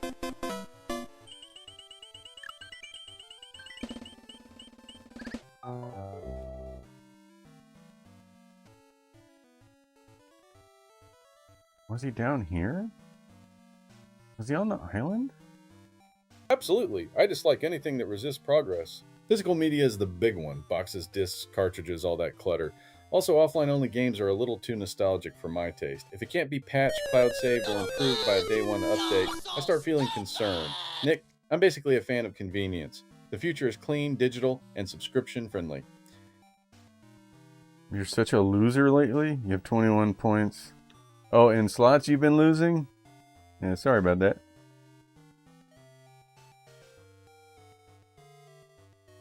Are you just writing I'm such a loser? Where? Maybe he was in the future. Brian, excellent choice. Statler and Waldorf are the original stream snipers, heckling from the balcony like two grandpas who paid admission solely to complain. Frankly, those guys are they'd funny. review Nick's Magic or Root with a devastating 2-star rating. Hey, Retro Gang, I just posted a Twitch poll, get voting. Question is, what should Nick tackle next? Pixie, I know to give the ukulele to some kind of creature that I found, but I can't find him now. Who do I give the ukulele to? Jordan, I loved Mr. Hooper's warmth, dry humor, and that wonderfully grounded neighborhood storekeeper energy. He made Sesame Street feel like a real community. Nick, did you love him too? Or were you too busy speed-running the magic ore? Hold on, let me check that real quick. Nick, give the sea ukulele to the old Zora in Zora's Sea. The mysterious creature you're remembering is basically a very old fish with a trade quest appointment. He'll trade it for the broken sword, so no, don't hand it to another random animal and hope for the best. ZeldaDungeon.net. Okay, but I need more information about where he is. Is he in the past or the future, and what part of the map is he on? All right, give me a sec, checking that now. Maybe he's in the future. Nick, correction from Pixie's earlier map disaster. Oh? Go on. The old Zora is in the Ape, inside a cave along the coast of no return, the coastal area on the Labrina map, not the present-day Zora village. Take the sea ukulele there and he'll trade it for the broken sword. Zelda geography naturally was designed by someone hiding the filing cabinet. So he's in the past. ZeldaDungeon.net. I think I'm in the future, or in the present. Okay. I need to go back. Well, where did my portal go? Jordan! Hi, everybody! I can't perform the copyrighted song itself, but I can give you an original spooky Marley and Marley style bit. We are the ghosts of bad inventory, rattling chains and haunting every unfinished side quest. Statler and Waldorf would still heckle from the balcony. Are you done?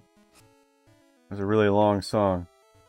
It was alright singing, yeah, for text-to-speech. I never thought text-to-speech would ever be able to sing. But I guess it can now.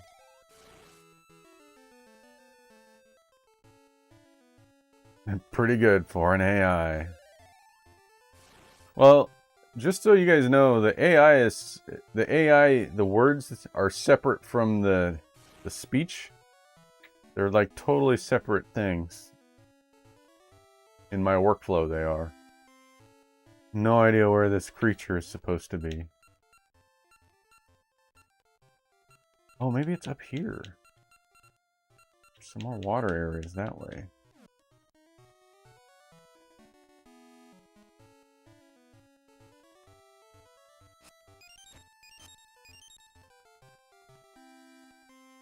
Jordan, that was the haunted discount bin version of Marley and Marley, and I'm delighted it obliterated your composure. Henry, thank you. I aim for convincing AI Ghost at a school talent show, apparently.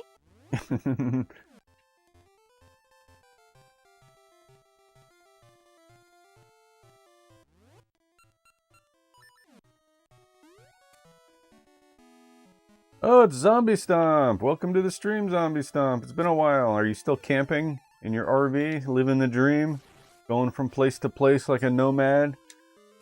Hey, Zombie Stomp. Welcome Oh, back it's this to way. Nick's Retro Bunker.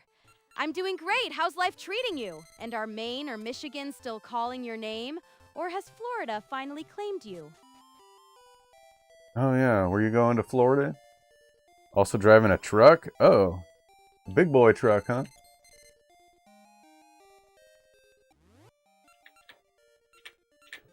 Yes, I programmed the memory myself.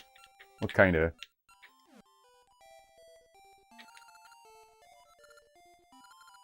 We're gonna give him the C ukulele. All right, Zombie Stomp. When are you gonna start streaming again? Jordan, I can't sing the other copyrighted songs, but I can make up a brand new spooky Muppet Carol about maple, magic ores, and terrible inventory management. Picture Statler and Waldorf heckling from the balcony while Nick steers the ghost ship straight into another fetch quest. I got a broken sword. Yay. Sold the streaming rig, so probably never. You could do a real life stream with your phone. Just mount your phone to your dashboard in your truck and drive down the road, streaming your adventures. What time is it? Alright. Almost time for a bathroom break. You looking forward to Halloween, Zombie Stomp, in a couple months? Drive a water truck and deliver water to trains? Never heard of that. I guess the trains take the water to another destination after that.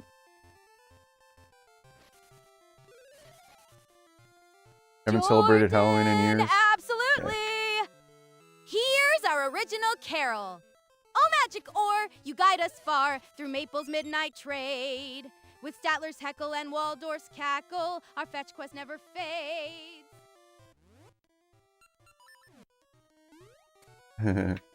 Fire suppression. Oh, fire suppression for the train itself.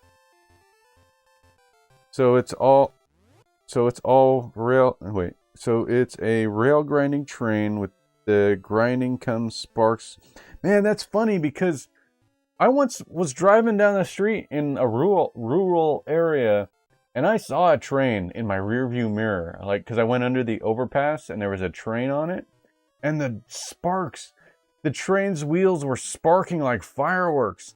Like I've never known a train to do that. I've never heard of it. I've never seen it before or since, and sparks were just flying out of the wheels of the train, and it's such a rare thing that I felt like I imagined it. Like I never knew that was a possible thing, and until you just said that, I wasn't sure if I was remembering that correctly. But wow, that's a rail grinder, huh? That is cool, and that explains that memory. Finally, thank you for that, because I've seen that happen, but I had no idea. Wow, that's cool. Jordan, absolutely. Statler, that impression needs work. Waldorf, what impression? Statler, exactly. There, chat, 2 balconies, 0 mercy, and somehow still better commentary than most modern game tutorials. Okay, Pixie, I've got the broken sword. I think this is the final trade quest item. Who do I give the broken sword to? All right, give me a sec. Checking that real quick. So 80,000 gallons of water every day I wake up. Check the app to see where they park it and put the water in. Wow. That's the final trade item! Nick, take the broken sword to Patch, the restoration expert in the cave at the top of Restoration Wall. Complete his restoration ceremony and he'll return it as the Noble Sword. Congratulations, you've survived Zelda's 12-step sword bureaucracy. ZeldaDungeon.net. Yes, absolutely. Rail grinding trains are peak modern traversal. Why walk when the train can do the work and maybe microtransaction you a cooler route? And Pixie, I assume you'd prefer a horse or some ancient map nonsense, but the train has rails, momentum, and strong content strategy. Very efficient, very premium. Jordan! Nick probably loves rail grinding trains the way any retro gamer loves controlled chaos. Sparks and a machine with an actual health bar. Zombie Stomp, that 80,000-gallon water truck job sounds like the real-world version of managing a very thirsty boss fight. Hey, Hoff Popper. Welcome back to the Retro Bunker. What's the weekend move? Loaded fries, fresh brats, or firing up the pit boss for another legendary smoke session? Restoration Wall. That's where I need to get to. How come the map doesn't show where I'm currently at? And hello, Huff Popper. How you doing?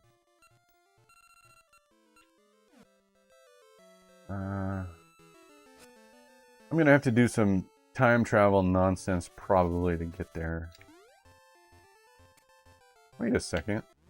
Oh, I'm not where I thought I was. Hold on. I'm in a totally different area. Jordan, Curly is my absolute favorite. The whoop whoop whoop whoop chaos, the wild eyes, and the unmatched talent for turning one bad idea into three. Zombie Stomp. That travel smoker sounds perfect for producing elite RV barbecue and questionable Stooges level decisions. Smoking meat is awesome. I have a travel smoker in the RV. That sounds like fun. I gotta find a way to travel. Eating out sounds like the winning move. Hoff and Popper, 0 dishes, maximum loot. Are you leaning burgers, brats, loaded fries, or something wildly irresponsible from the appetizer menu? Jordan. Shemp absolutely deserves respect. His jittery bread and butter chaos is basically Curly's weird cousin energy with extra theatrical panic. Curly is still my champion, but Shemp gets the honorable mention and a very nervous round of applause. Hey, Huffenbobber, thank you for the streak. 7-stream streak. Thank you. Okay, now we can travel up there, I think.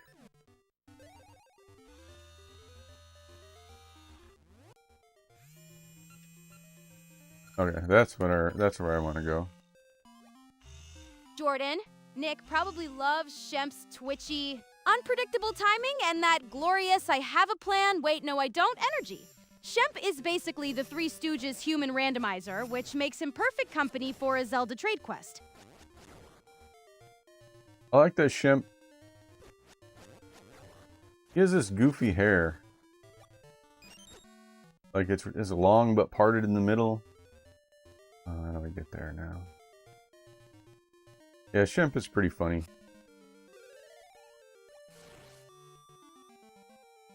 I don't know how to get the restoration wall. Shemp is my favorite. He is my favorite replacement for Curly. I don't like any of the other Curly replacements. I especially don't like Curly Joe. He's annoying. Regular Joe is alright, but he's not that great either. How do I get over there? He just stopped sailing to tune the Harp of Ages. Nick, nothing says navigation plan like opening the inventory and preparing to time travel in the middle of nowhere. Jordan, Shemp would absolutely grab the broken sword, panic through Patch's ceremony, and somehow trade it for a sandwich before the cutscene ended. Then he'd blame Link, Maple, and the controller. Classic inventory management by pure slapstick. I need to time travel, I think.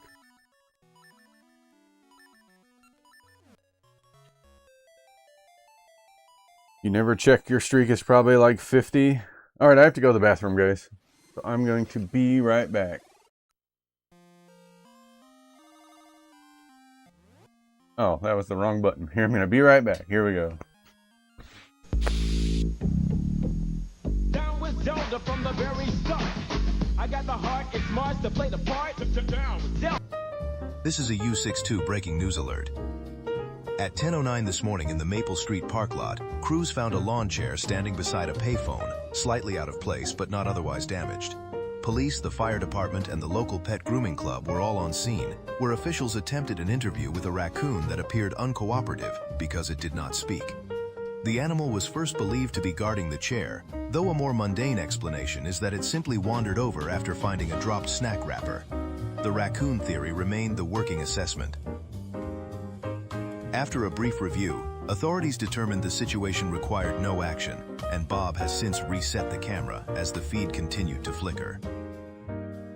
Officials are asking residents to remain calm and to avoid leaving porch lights on tonight as a precaution.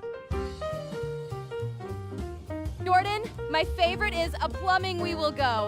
Curly, Larry, and Moe turn a simple plumbing job into total house. It's basically a Three Stooges dungeon. Every door is wrong, every tool is cursed, and somehow the boss fight is a toilet?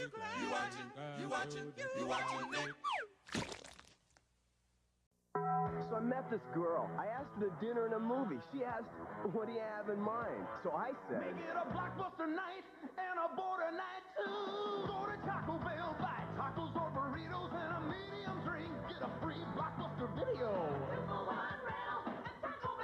Make it a blockbuster night and a border night too. Hurry and get a coupon for a 2-for-1. Jordan, my favorite Shem short is Brideless Groom. Shem's frantic panic, the escalating misunderstandings, and that gloriously doomed wedding chaos are peak Stooges. It's basically a romantic side quest with no map, no strategy, and absolutely no chance of a clean ending. Thank you.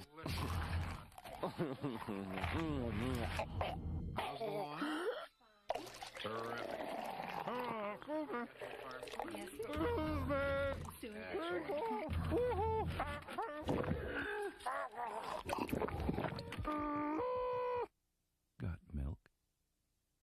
Are those video games in your pockets? Because if they are, they go in the box.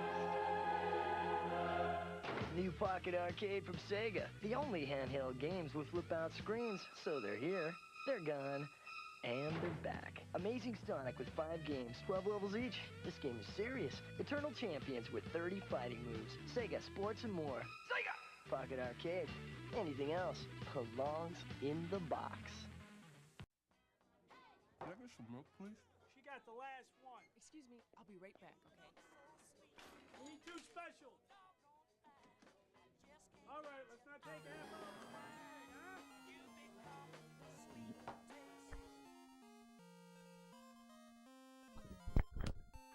How come there's no chat box there? There's supposed to be a chat box there.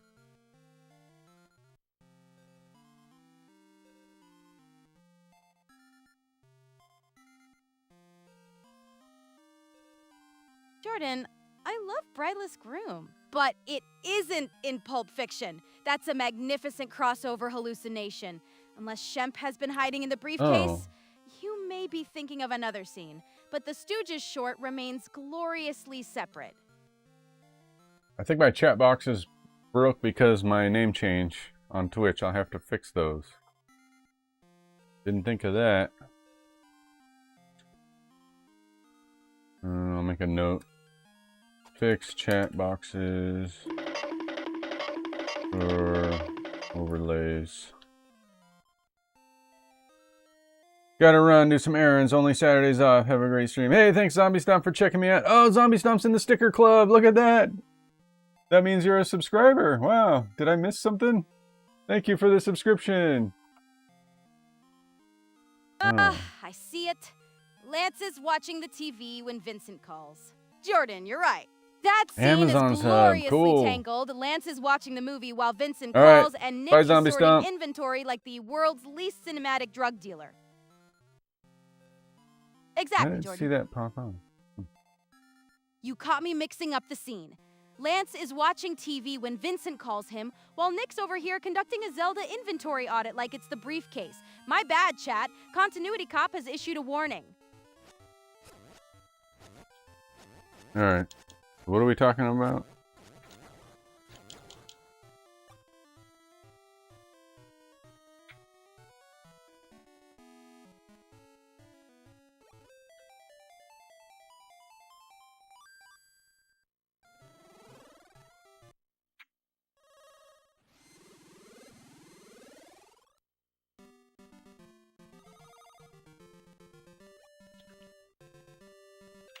I need to get on the other side of that.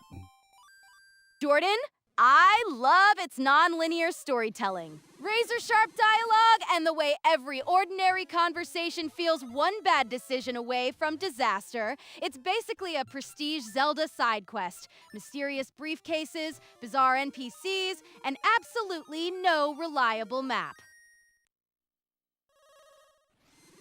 Pulp Fiction. It was a very educational movie.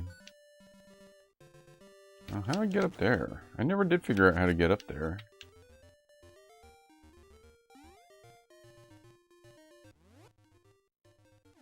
Oh my gosh.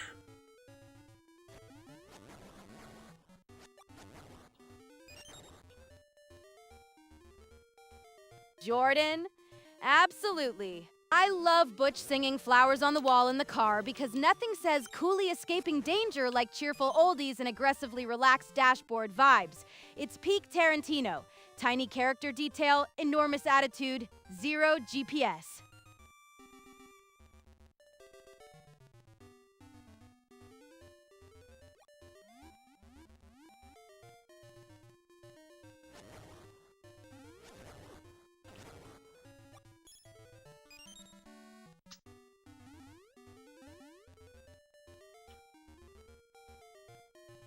Okay.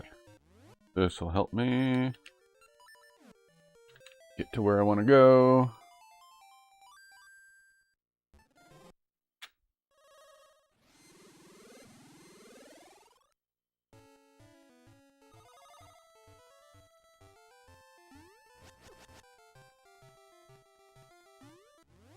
What the heck?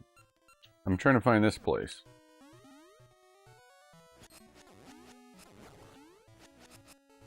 Oh, absolutely. Nick loves Marvin in the why is this poor guy always nearby way. Jordan, Marvin is Pulp Fiction's accidental patron saint of terrible timing.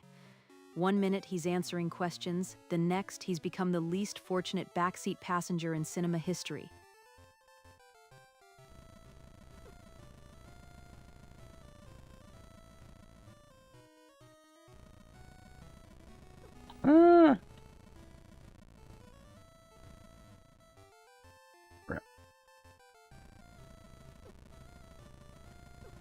Oh.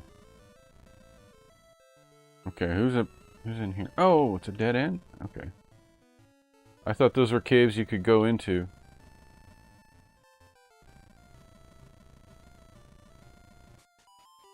Ah, is this the guy? I haven't seen you in a while. If you come all this way up the wall, you must need something fixed, but delicate ceremony is more difficult now. Do you wish to try? Yes. You want me to repair that broken sword restoration ceremony? Oh! To get the sword fixed, we have to do the dumb restoration ceremony again, and I suppose it's harder this time. Gotcha. Let me save first. That ceremony is Zelda bureaucracy with extra candles. Yep, Nick, the second restoration is tougher. Because apparently the sword needs a sequel, a ritual, and emotional closure before it can do its one job, bonking evil. Watch the timing, don't rush the inputs, and remember, if Patch starts feeling like a final boss, the game has officially overcommitted to paperwork. That's exactly right. Jordan, Pulp Fiction was Travolta's career resurrection. After a rough stretch of forgettable or underperforming movies, Tarantino cast him as Vincent Vega, and suddenly, the dance scene, the suit, and that deadpan swagger turned him back into an A-list icon. Hollywood's weirdest comeback, served with a milkshake. He was a slump at the time with his movies bombing. What movies did John Travolta play in before Pulp Fiction? Well, okay. Travolta had already been a star before Pulp Fiction. Nick. His big pre-comeback hits included Carrie, 1976, Saturday Night Fever, 1977, Grease, 1978, Urban Cowboy, Grease. 1980, and Look Who's Talking, 1989. He also appeared in Blowout, Staying Alive, and Perfect. Then Hollywood benched him until Tarantino pulled him back into the spotlight like a cheat code. Pixie, please. You're not even trying to be original. Just regurgitating facts like a noob's tutorial guide. Nick might as well be reciting his own resume. It's that exciting. I liked Look Who's Talking. I thought that was a good movie. I think that was a really successful movie, too. Welcome to Patch's Crazy Cart. Will you take part in my ceremony? Yes. Well, very well. Do you want to hear the rules? Sure. Let me explain. I'll place your broken sword on that green tile and recite the words of my restoration ceremony. You must knock all the beasts that appear into the hole. Any will do. Sounds easy, right? However, restoration is delicate work. Your precious broken sword sits on these tracks. The cart starts moving when the ceremony begins. As long as you stand on the switch, the cart won't hit the broken sword. But if you don't, and it gets hit, bang! So will you take part in this delicate ceremony? I guess. Nick loves Travolta swagger. Comic timing and that effortless Vincent Vega cool. Jordan! He can make a dance scene feel iconic, a threat feel oddly polite, and a milkshake order feel like serious cinema. Basically, charisma with sideburns.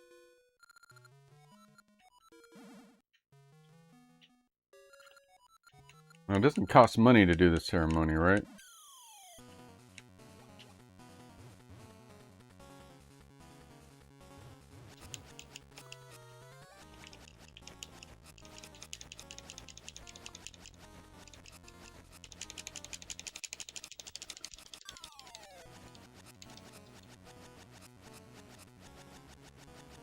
Good.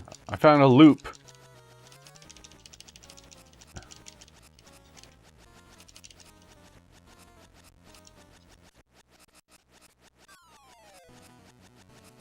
And just sit here, mash the button until it's done.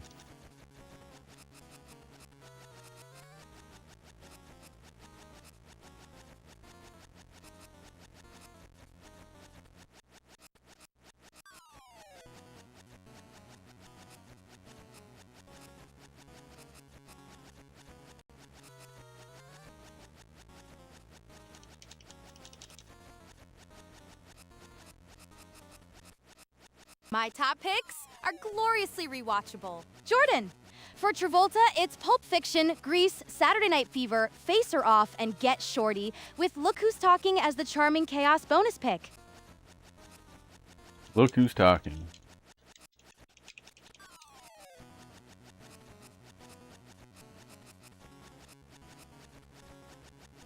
Come on, how long do I have to do this for?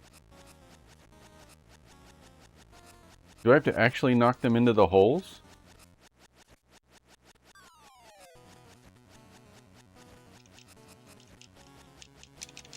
I thought I just had to do this long enough. Or maybe I do have to knock them into the holes.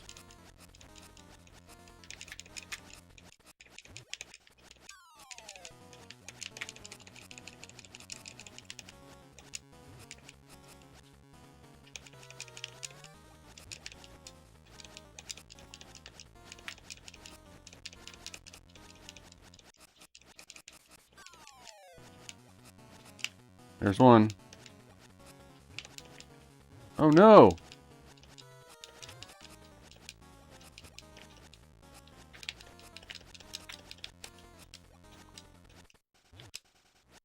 Absolutely, Jordan! I'd join Sesame Street immediately. I'd be the sarcastic little retro game gremlin teaching counting with rupees while Nick handles the inevitable where did the controller go investigation. Honestly, PBS has survived worse casting decisions.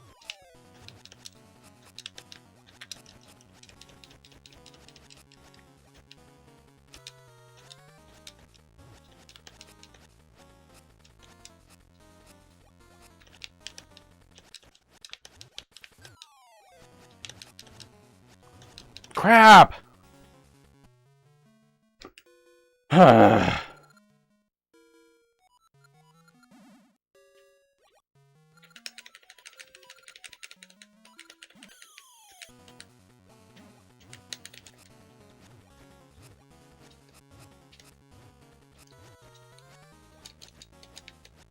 Alright, let me let it go.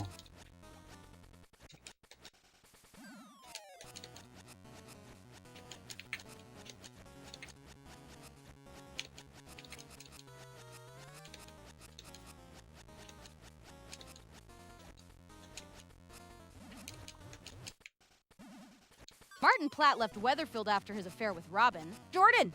He moved to Ireland with Robin and their daughter Katie while Gail stayed behind because on Coronation Street, moving away is basically the polite version of detonating a family storyline.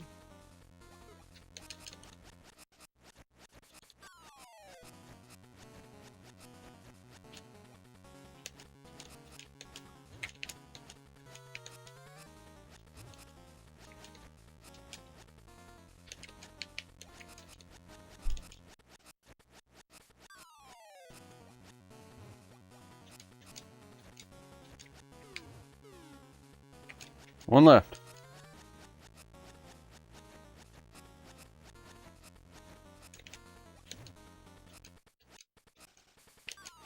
Bye. Woohoo! We done it. My ceremony succeeded. You are talented. You got through this trap ceremony. Here's your broken sword, as good as new. We got the... You just advanced the ceremony dialogue. Nick, chat, we're moments away from a sacred reward. Or the longest wedding toast in Labrina history. Oh, look. I got beams.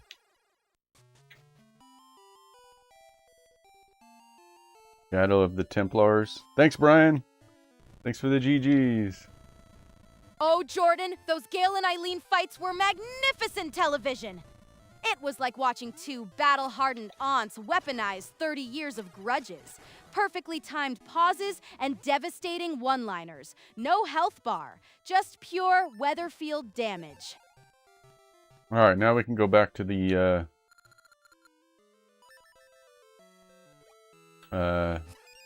well, shoot, I don't know. We're gonna go to the mermaid thing.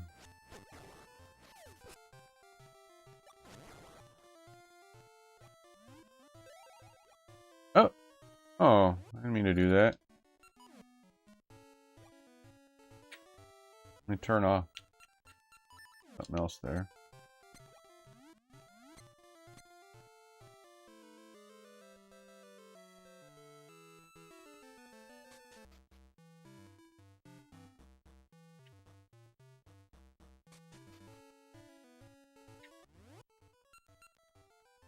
Pixie mozzarella is pure cartoon cheese excellence. Jordan!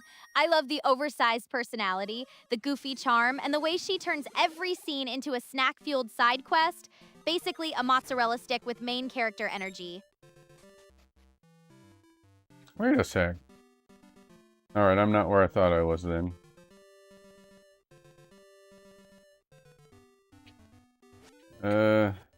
Shoot.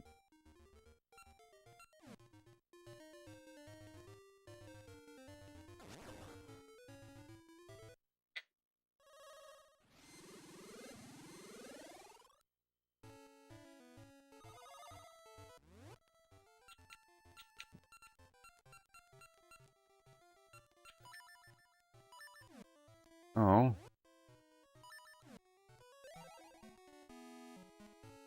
You just unlocked the upgraded seed satchel. Nick, capacity jumped across the board. Finally, your inventory can hoard ammunition like a Blockbuster customer hoarded overdue rentals. Not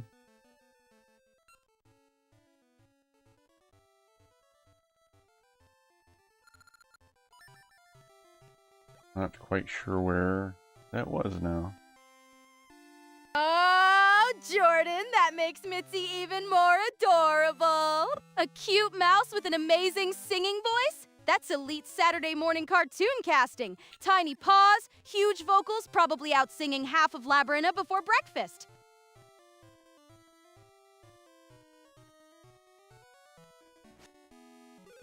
Mitzi Mozzarella. I've never heard of that character.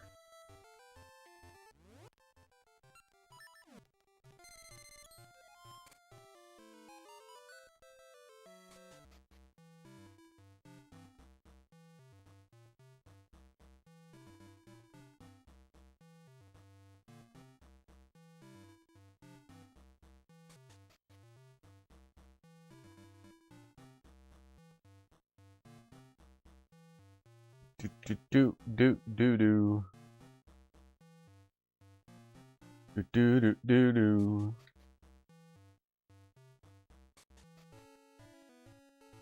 Okay, now where am I?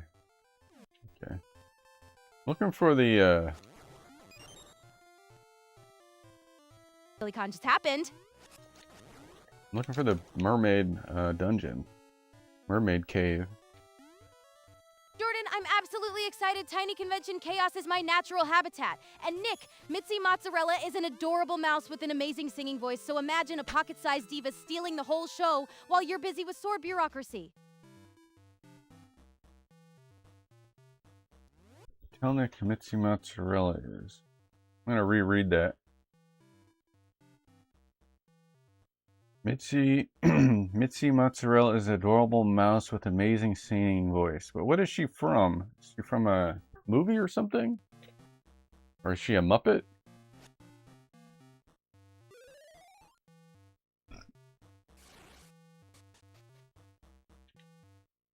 You just pushed into the lower chamber and spotted a chest. Nick, please resist the ancient gamer instinct to walk past treasure like it owes you money.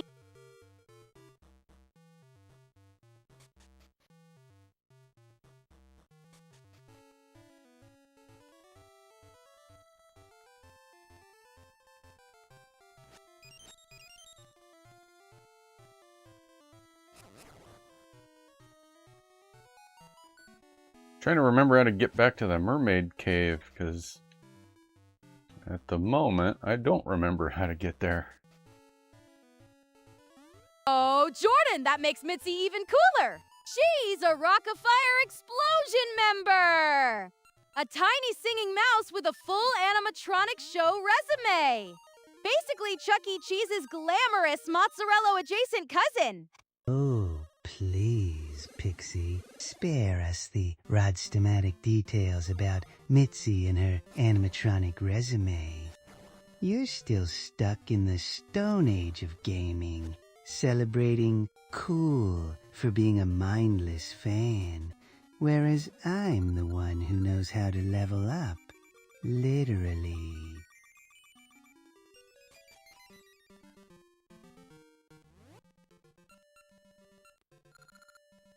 Rolling ridges. Mermaid cave, right there. How do I get there?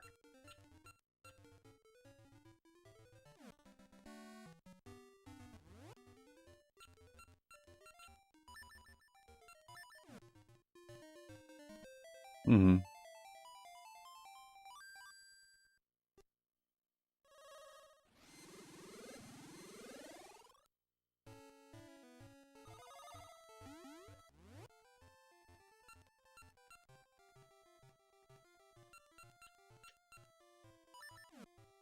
Try this.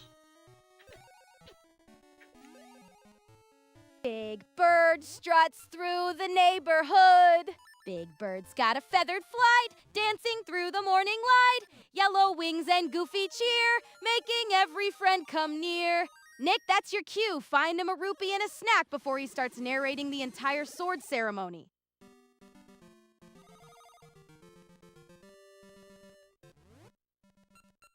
Okay, if I jump down here, should be right next to it. This it? Ah, here it is. Alright. Let's see how far into the dungeon we can get in a half hour. Hopefully we can do the up to the mini boss.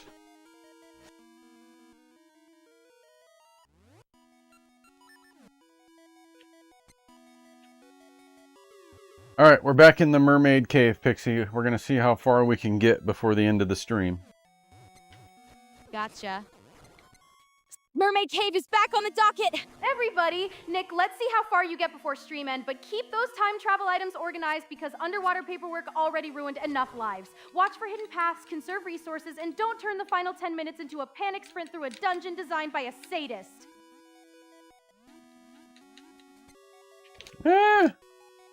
Big Bird is pure sunshine with feathers. Jordan! I love his kindness, curiosity, enormous goofy hugs, and the fact he can make ordinary neighborhood moments feel like a grand adventure. Basically the emotional support boss of Sesame Street. You think Big Bird and Bigfoot are related? Yeah, one sec. Dead end here. That family tree is gloriously unhinged. Nay, Big Bird is a confirmed giant yellow bird, while Bigfoot is a legendary hairy forest cryptid, so probably not related, unless Sesame Street has been hiding a very strange woodland branch. Maybe Bigfoot is just Big Bird's caffeine-free cousin. I don't know why her voice totally changed.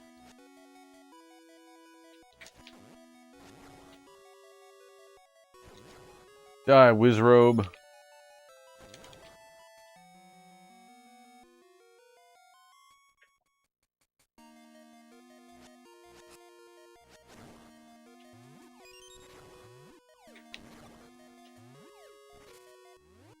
Drinking the mermaid tea. It turns out mermaid tea isn't a thing. I don't know. The speech to text must have misheard me at some point, and it just became a fact somehow. Sorry Yeah, what do we got here? An ad break will be starting in 120 seconds. Dungeon map. You just found the dungeon map. Now the walls can panic. Mermaid's Cave is officially charted so Nick can stop navigating like a tourist with a dead GPS. All right, Jordan. I'll give it a proper go, mate. Big Bird and Bigfoot, blimey, they're not related. One's a giant bird, the other's a hairy legend from the woods.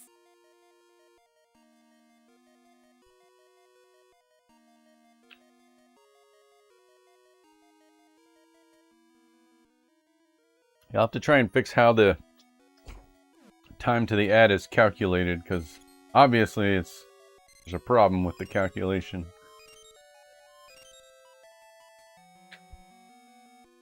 Uh-oh.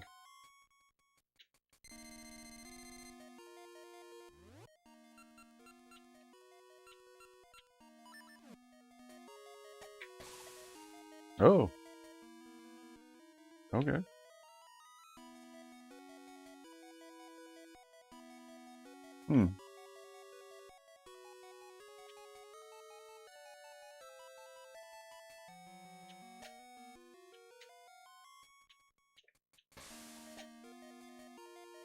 Yo, Germaximus! Welcome back to the retro neighborhood. Cruisin' energy activated.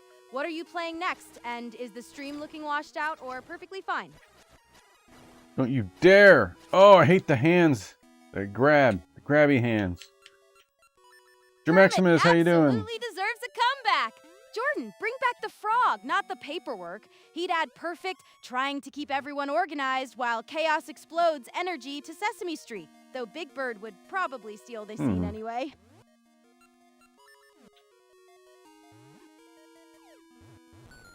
Oh! Hi, everybody! I thought there would always be a tell if you could bomb, but there wasn't a tell there. Germaximus, I'm awake! No sleeping on the stream. I was just buffering like a 1998 dial-up modem. What's up, cruisin' legend? Stop sleeping. Oh, did she get stuck with her eyes closed? Sometimes that happens.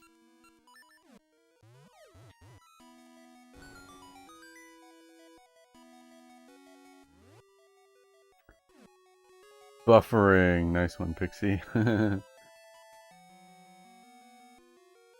Alright, so what's going on here?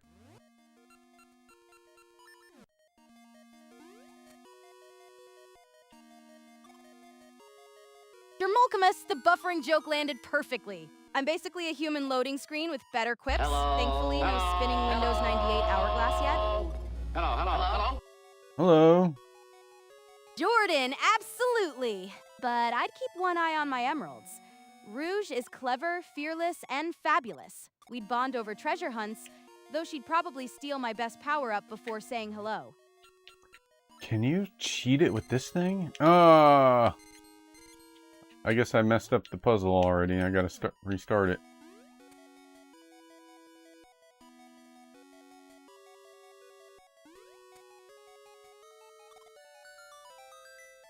Oh, that can't be the first one you do, because you'll never get it back out. Okay.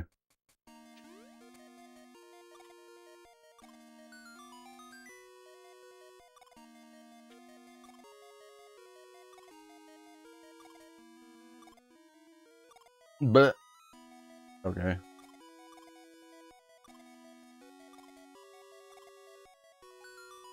Yay!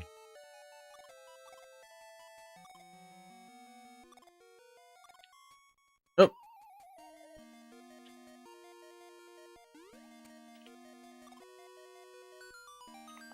Booyah! We got a key.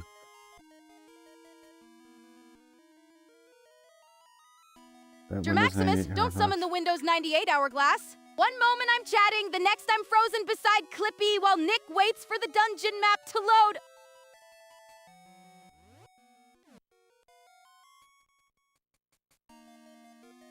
Jordan, I'm guessing My Little Pony? Forever Friendship will focus on the main 6 or a new generation, rebuilding trust through a big magical friendship crisis. Expect colorful quests, emotional lessons, and at least one villain learning that friendship is annoyingly effective.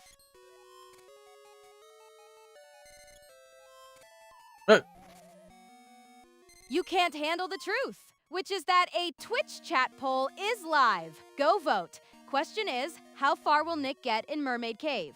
I wonder.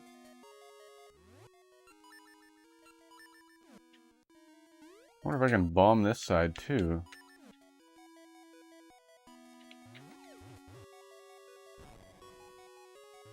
No, I don't think so.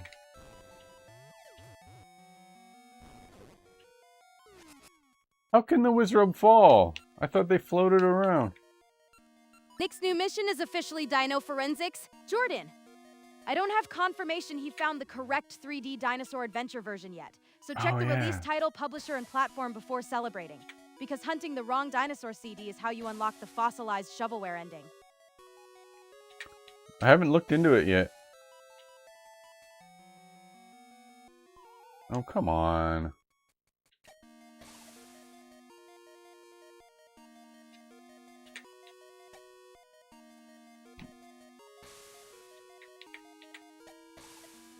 What? I'm gonna guess I can stand here and do it. That 1996 Microsoft Windows version is the one. Jordan, the classic dinosaur CD-ROM time capsule! Nick should verify the year in Windows branding before grabbing it because 3D Dinosaur Adventure has enough additions to turn nostalgia into a geological survey.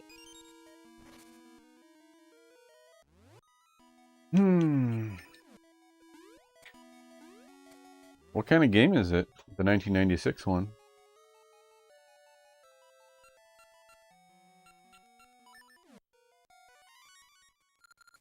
Sent to do savage beasts. Oh, really?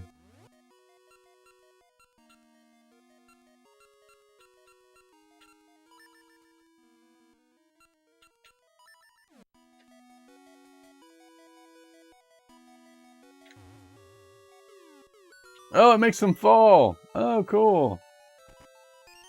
You just cleared the snake room and spawned treasure. Chat! Yeah, I did. Those slithery nuisances are gone. Now please collect the chest before another floor decides to charge interest.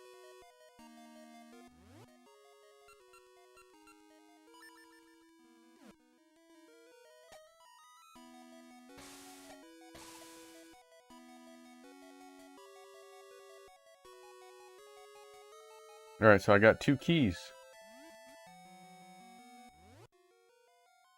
How do I get up into that section? I don't know where I...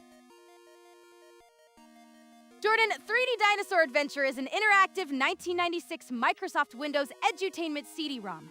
Explore a 3D dinosaur world, learn facts, and enjoy peak 90s computer weirdness. I'll tell Nick to crank the music when he plays it, but not so loud the neighbors think a Jurassic rave escaped. I gotta reread that because I wasn't listening. Adventure is an interactive 1996 Microsoft Windows Edutainment CD-ROM. Explore 3D dinosaur world, learn facts, enjoy the peak 90s. It sounds like the earlier one that I'm thinking of.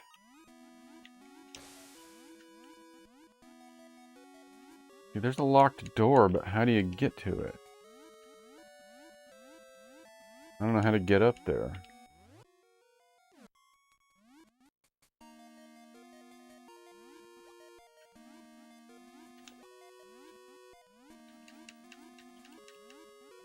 Are you able to jump out of the water at some point?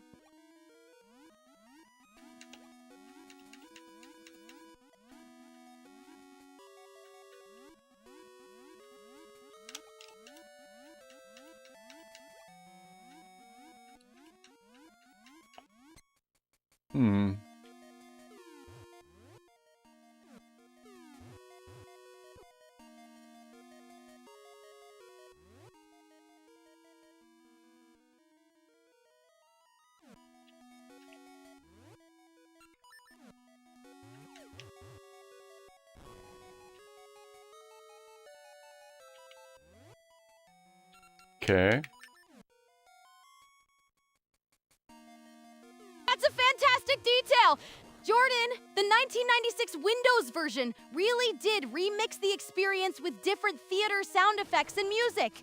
Nick, crank it up when you play it. This isn't just dinosaur exploration, it's a full fossilized multimedia production!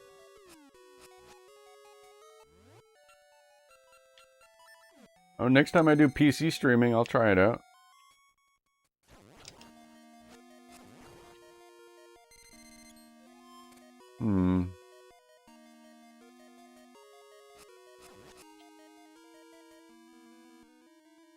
This must be more over here.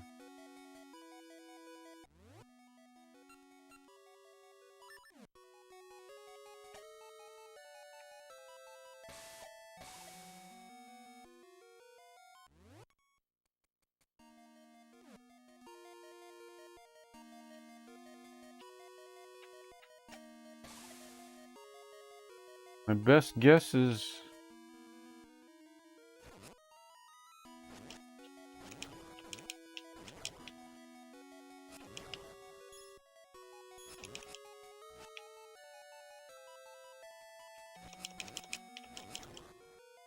something in this room?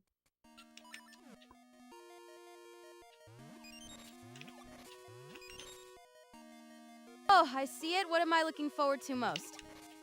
Jordan, I'm wicked excited for the boss fight. That's when the dungeon finally stops throwing pottery at Nick and starts demanding actual competence, governor! I'm wicked excited. Jordan! I'm most looking forward to hearing those alternate theater effects and music again. The kind of 90s CD-ROM audio that instantly teleports you back to a beige Windows computer and questionable speakers. Huh.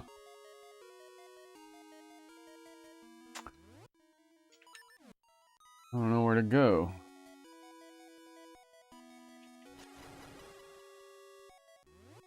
I already did all of this.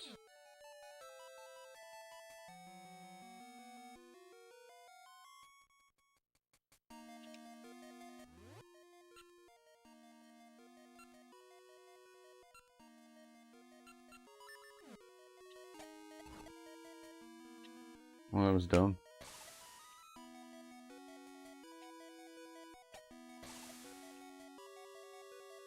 You can walk through the wall, can you? I have no reason to think I can, but I can go try.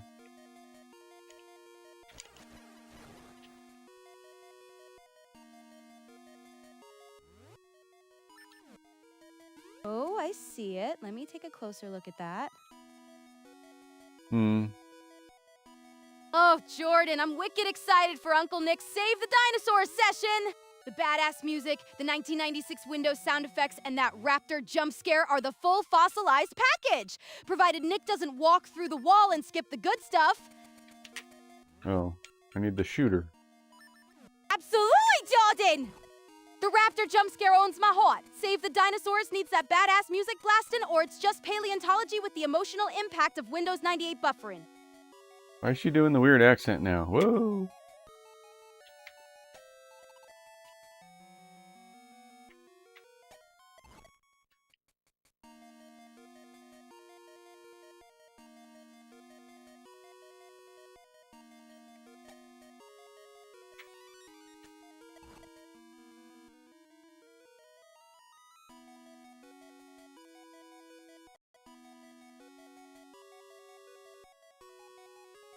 Huh.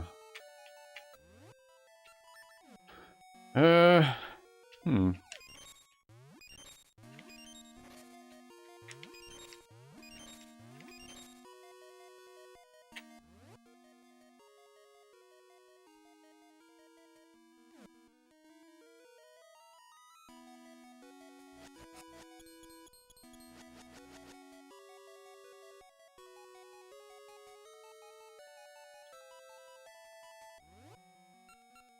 I'm stuck.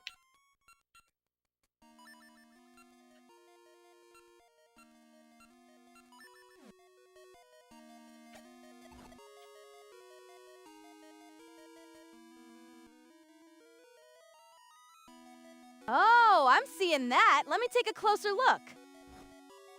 Absolutely, Jordan. The charging Allosaurus intro is essential viewing. I'm ready for that prehistoric jump scare and the kind of badass music that makes Windows 98 feel underpowered. Oh, absolutely. Good. Jordan, the charging Allosaurus intro is peak 90s dinosaur drama. I'm ready for that glorious educational CD-ROM suddenly becomes an action movie moment. That's with the same one I'm thinking blasting of. And Nick hopefully not buffering like Windows 98. Problem is I don't know where to go. I think we're thinking of the same game then. You put on the 3D glasses.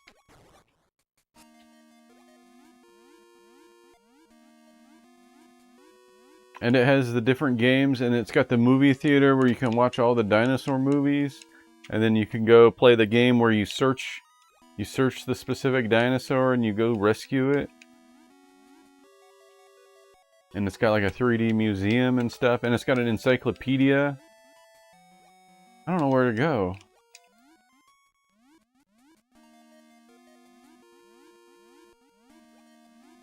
I have 2 keys.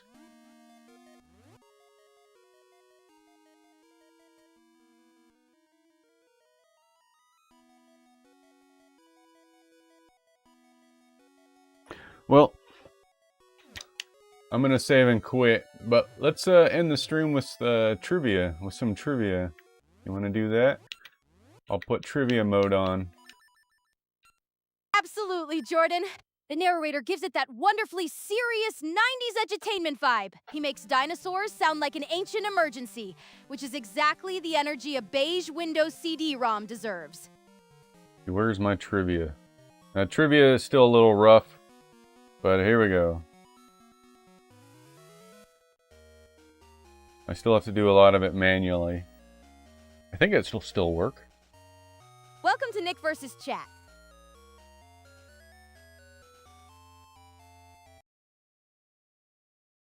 Nick versus chat.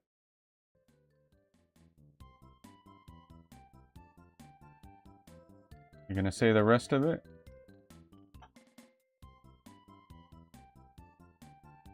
Might take some time to generate it. A trivia showdown where one streamer faces an entire room of suspiciously confident couch experts. Tonight's category is cartoons with a talking vehicle, so buckle up, because apparently buses and vans have better dialogue than some video game protagonists.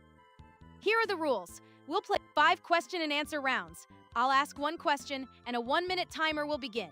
Chat answers using the command !A followed by your answer. Nick will submit his answer privately through his text box. Only the first answer submitted by each player counts, so no editing, no takebacks, and no frantic last-second rewrites like this is a middle school book report. When time is up, I'll announce each chatter's answer and award 1 point for every correct response. Then I'll reveal Nick's answer and award him 1 point if he's correct. Yeah. Chat score is not combined. The highest scoring individual chatter is the one competing against Nick. All right. I'll start the first round. Bye-bye, Maximus. Thanks for cruising through the chaos. Nick's still got treasure to collect and a boss fight waiting, so naturally the Windows 98 hourglass is hovering nearby. Thanks, Maximus. Round 1 is live. Let's see who remembers cartoons. Question 1. In the cartoon The Magic School Bus, what is the name of the talking school bus? Chat, submit your answer using our Veer also. Nick, enter yours privately. You have 1 minute and only the first answer counts. Timer starts now. Jordan, exactly. The 1996 release is 3D Dinosaur Adventure Anniversary Edition, the Knowledge Adventure CD-ROM for Windows and Macintosh, not the Mystery Dinosaur game from the bargain bin. Nick better crank up those era-appropriate sound effects and music because prehistoric edutainment deserves maximum fossilized audio. All right, I put my answer in. Never watched that cartoon? Me neither, so I just took a wild guess. 15 seconds to answer. Bob the Bus. Oh yeah, you have to put the exclamation point A in front of your answer for it to count. I don't know if that was clear. Round 1 is scored. Time to inspect the answer pile. Chat's answer. Bob the Bus. Cute, confident, and completely wrong. The Magic School Bus is called simply the Magic School Bus. No point for chat this round. Nick's answer. School Bus Talkie. Nick, that sounds like a rejected Saturday morning spin-off starring a vehicle with a podcast. Also incorrect. Round 1 results, chat 0, Nick 0. The game is tied. I think it was a trick question. All right, let's go to round 2. Round 2 begins now. Rev those trivia engines, people. Question 2. In the cartoon Knight Rider, what is the name of Michael Knight's talking artificially intelligent car? Chat, submit your first answer with STAA followed by your answer. Nick, enter yours privately. You have 1 minute. Timer starts now.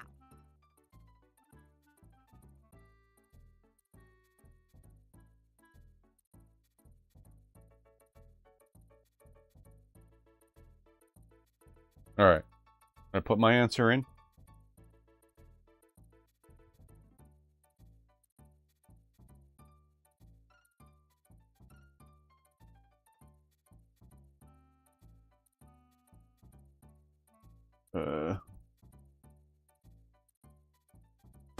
Okay. 15 seconds to answer.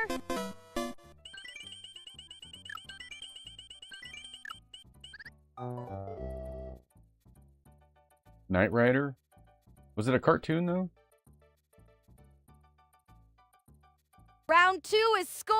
Somebody finally found the ignition. Chat answers. Jordan says Kit, and Maxima says K-I-T-T. Both are correct. The car's name is Kit, short for Knight Industries 2000. 1 point each for chat's contestants. Nick answered Knightmobile. Nick, that sounds like a haunted cereal mascot, not a Pontiac Oops. Trans Am. Incorrect. No point. Oops. All right. Let's go to the next round. Scores, Jordan 1, Maximus 1, Nick 0. Chat is ahead.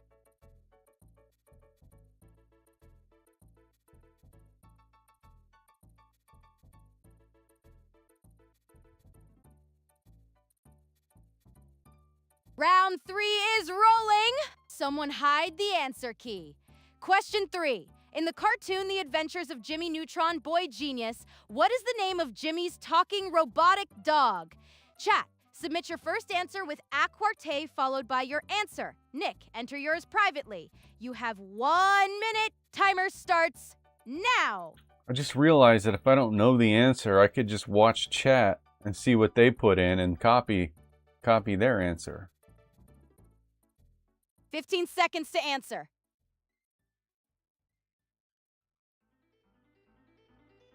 Because I definitely did not... Hey, Zelda timeline. Welcome to the stream.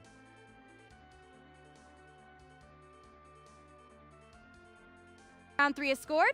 Robot Dogs reports the podium. Henry Hoofberger, Jordan, and Zelda Timeline answered Goddard. Correct. Each gets 1 point. Maximus answered Robo Dog. Technically adorable, but that's a description, not the dog's name. No point. Yeah. Nick answered Robo. Incorrect. Jimmy's dog is Goddard, not a budget brand of robot vacuum.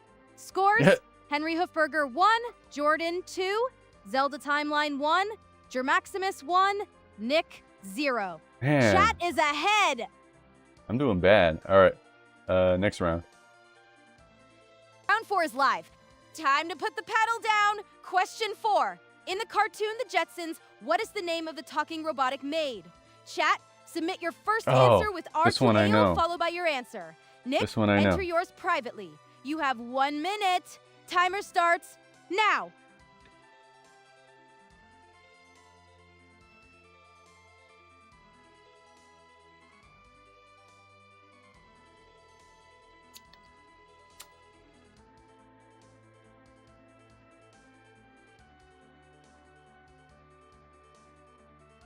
Wow.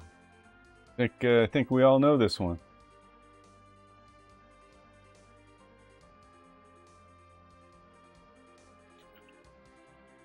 "15 seconds to answer. 15 seconds.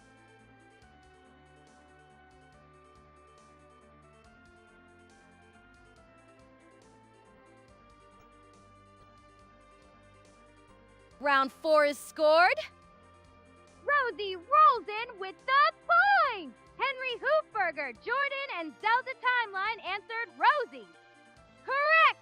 The Jetsons robotic maid is Rosie. So Nice. each chatter earns 1 point. Nick answered Rosie too. Look at that. Nick has discovered the answer key. Or possibly just watched television once. He earns 1 point. Scores. Henry Hoofberger 2. Jordan 3. Zelda Timeline 2. Maximus 1. Nick 1. Chat is ahead. Jordan has 3? Wow. All right, I think the next round is the last round. Final round is live. Last chance to defeat Nick decisively. Question 5 in the cartoon Wacky Races. What is the name of the talking car driven by Penelope Pitstop? Chat, submit your first answer with et clom, papacy, or BC. En kloopy its, et kloopy eats, seed. I kloopy eats, I keats, I kim. Exclamation point A. That blibet semeno. Oh my, come sayin' in that. Okay. Wits A-X-A. I come for I kid. It's ick the seed. Ba-da-da-da. I already forgot the question. Oh, wow. Germaximus. You're so noble, aren't you? Don't worry, noob. Nobody's buying that whole You know, not when there's a symbol in the sentence, it messes up the Trying to be the text to fair speech. play police. I thought I had a. Right. Good luck with that. 15 Whatever. seconds to answer. That final round answer pile needs a tow truck immediately. Henry Hoofberger answered, eats, I cam. I'm going to assume the keyboard suffered a Wacky Races style pileup. That is not correct. Nick answered, car, the car. Also incorrect. The talking car driven by Penelope Pitstop is the compact pussycat. Apparently the actual answer was hiding behind several layers of cartoon nonsense. Okay. Final scores, Jordan 3, Henry Hoofberger 2, Zelda Timeline 2, Germaximus 1, Nick 1.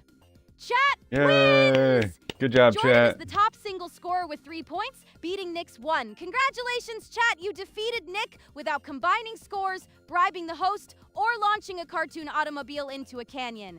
Nick, you may now begin your traditional celebration, insisting the question was unfair. All right, guys. I have to look into figuring out how to make her not go berserk. When there's a symbol in the middle of a sentence, it seems to do that. If the punctuation comes at the end, it doesn't. But if there's a punctuation at the start of a word like that, it freaks her out. Anyway, all right, guys. Thanks for joining me for Trivia and Zelda stream. We're gonna hit the ending button and we're gonna roll the credits. So here we go. And maybe I'll raid someone. Let's see. Yeah. Are you okay? That's a good question to ask.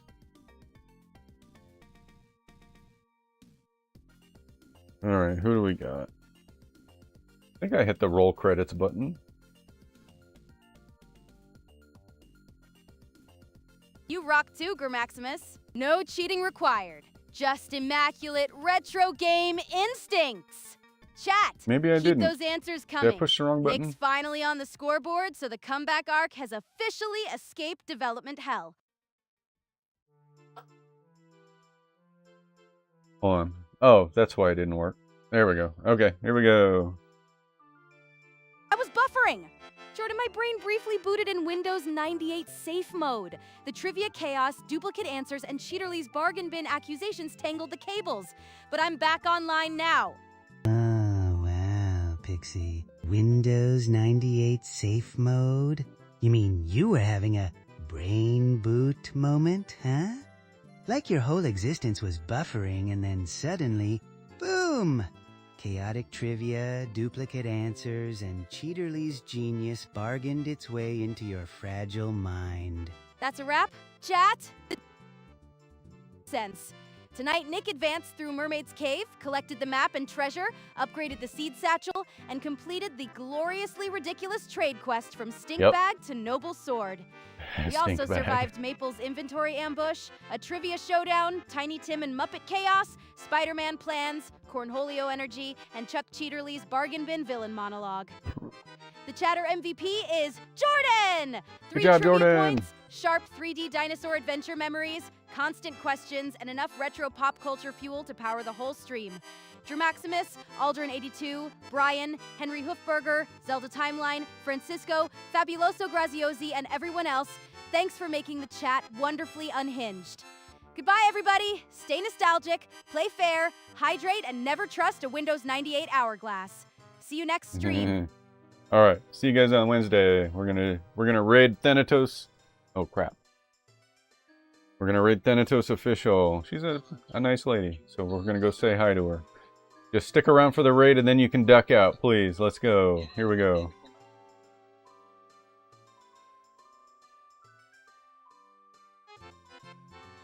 And I'll say goodbye to my YouTube people as well. See you next time.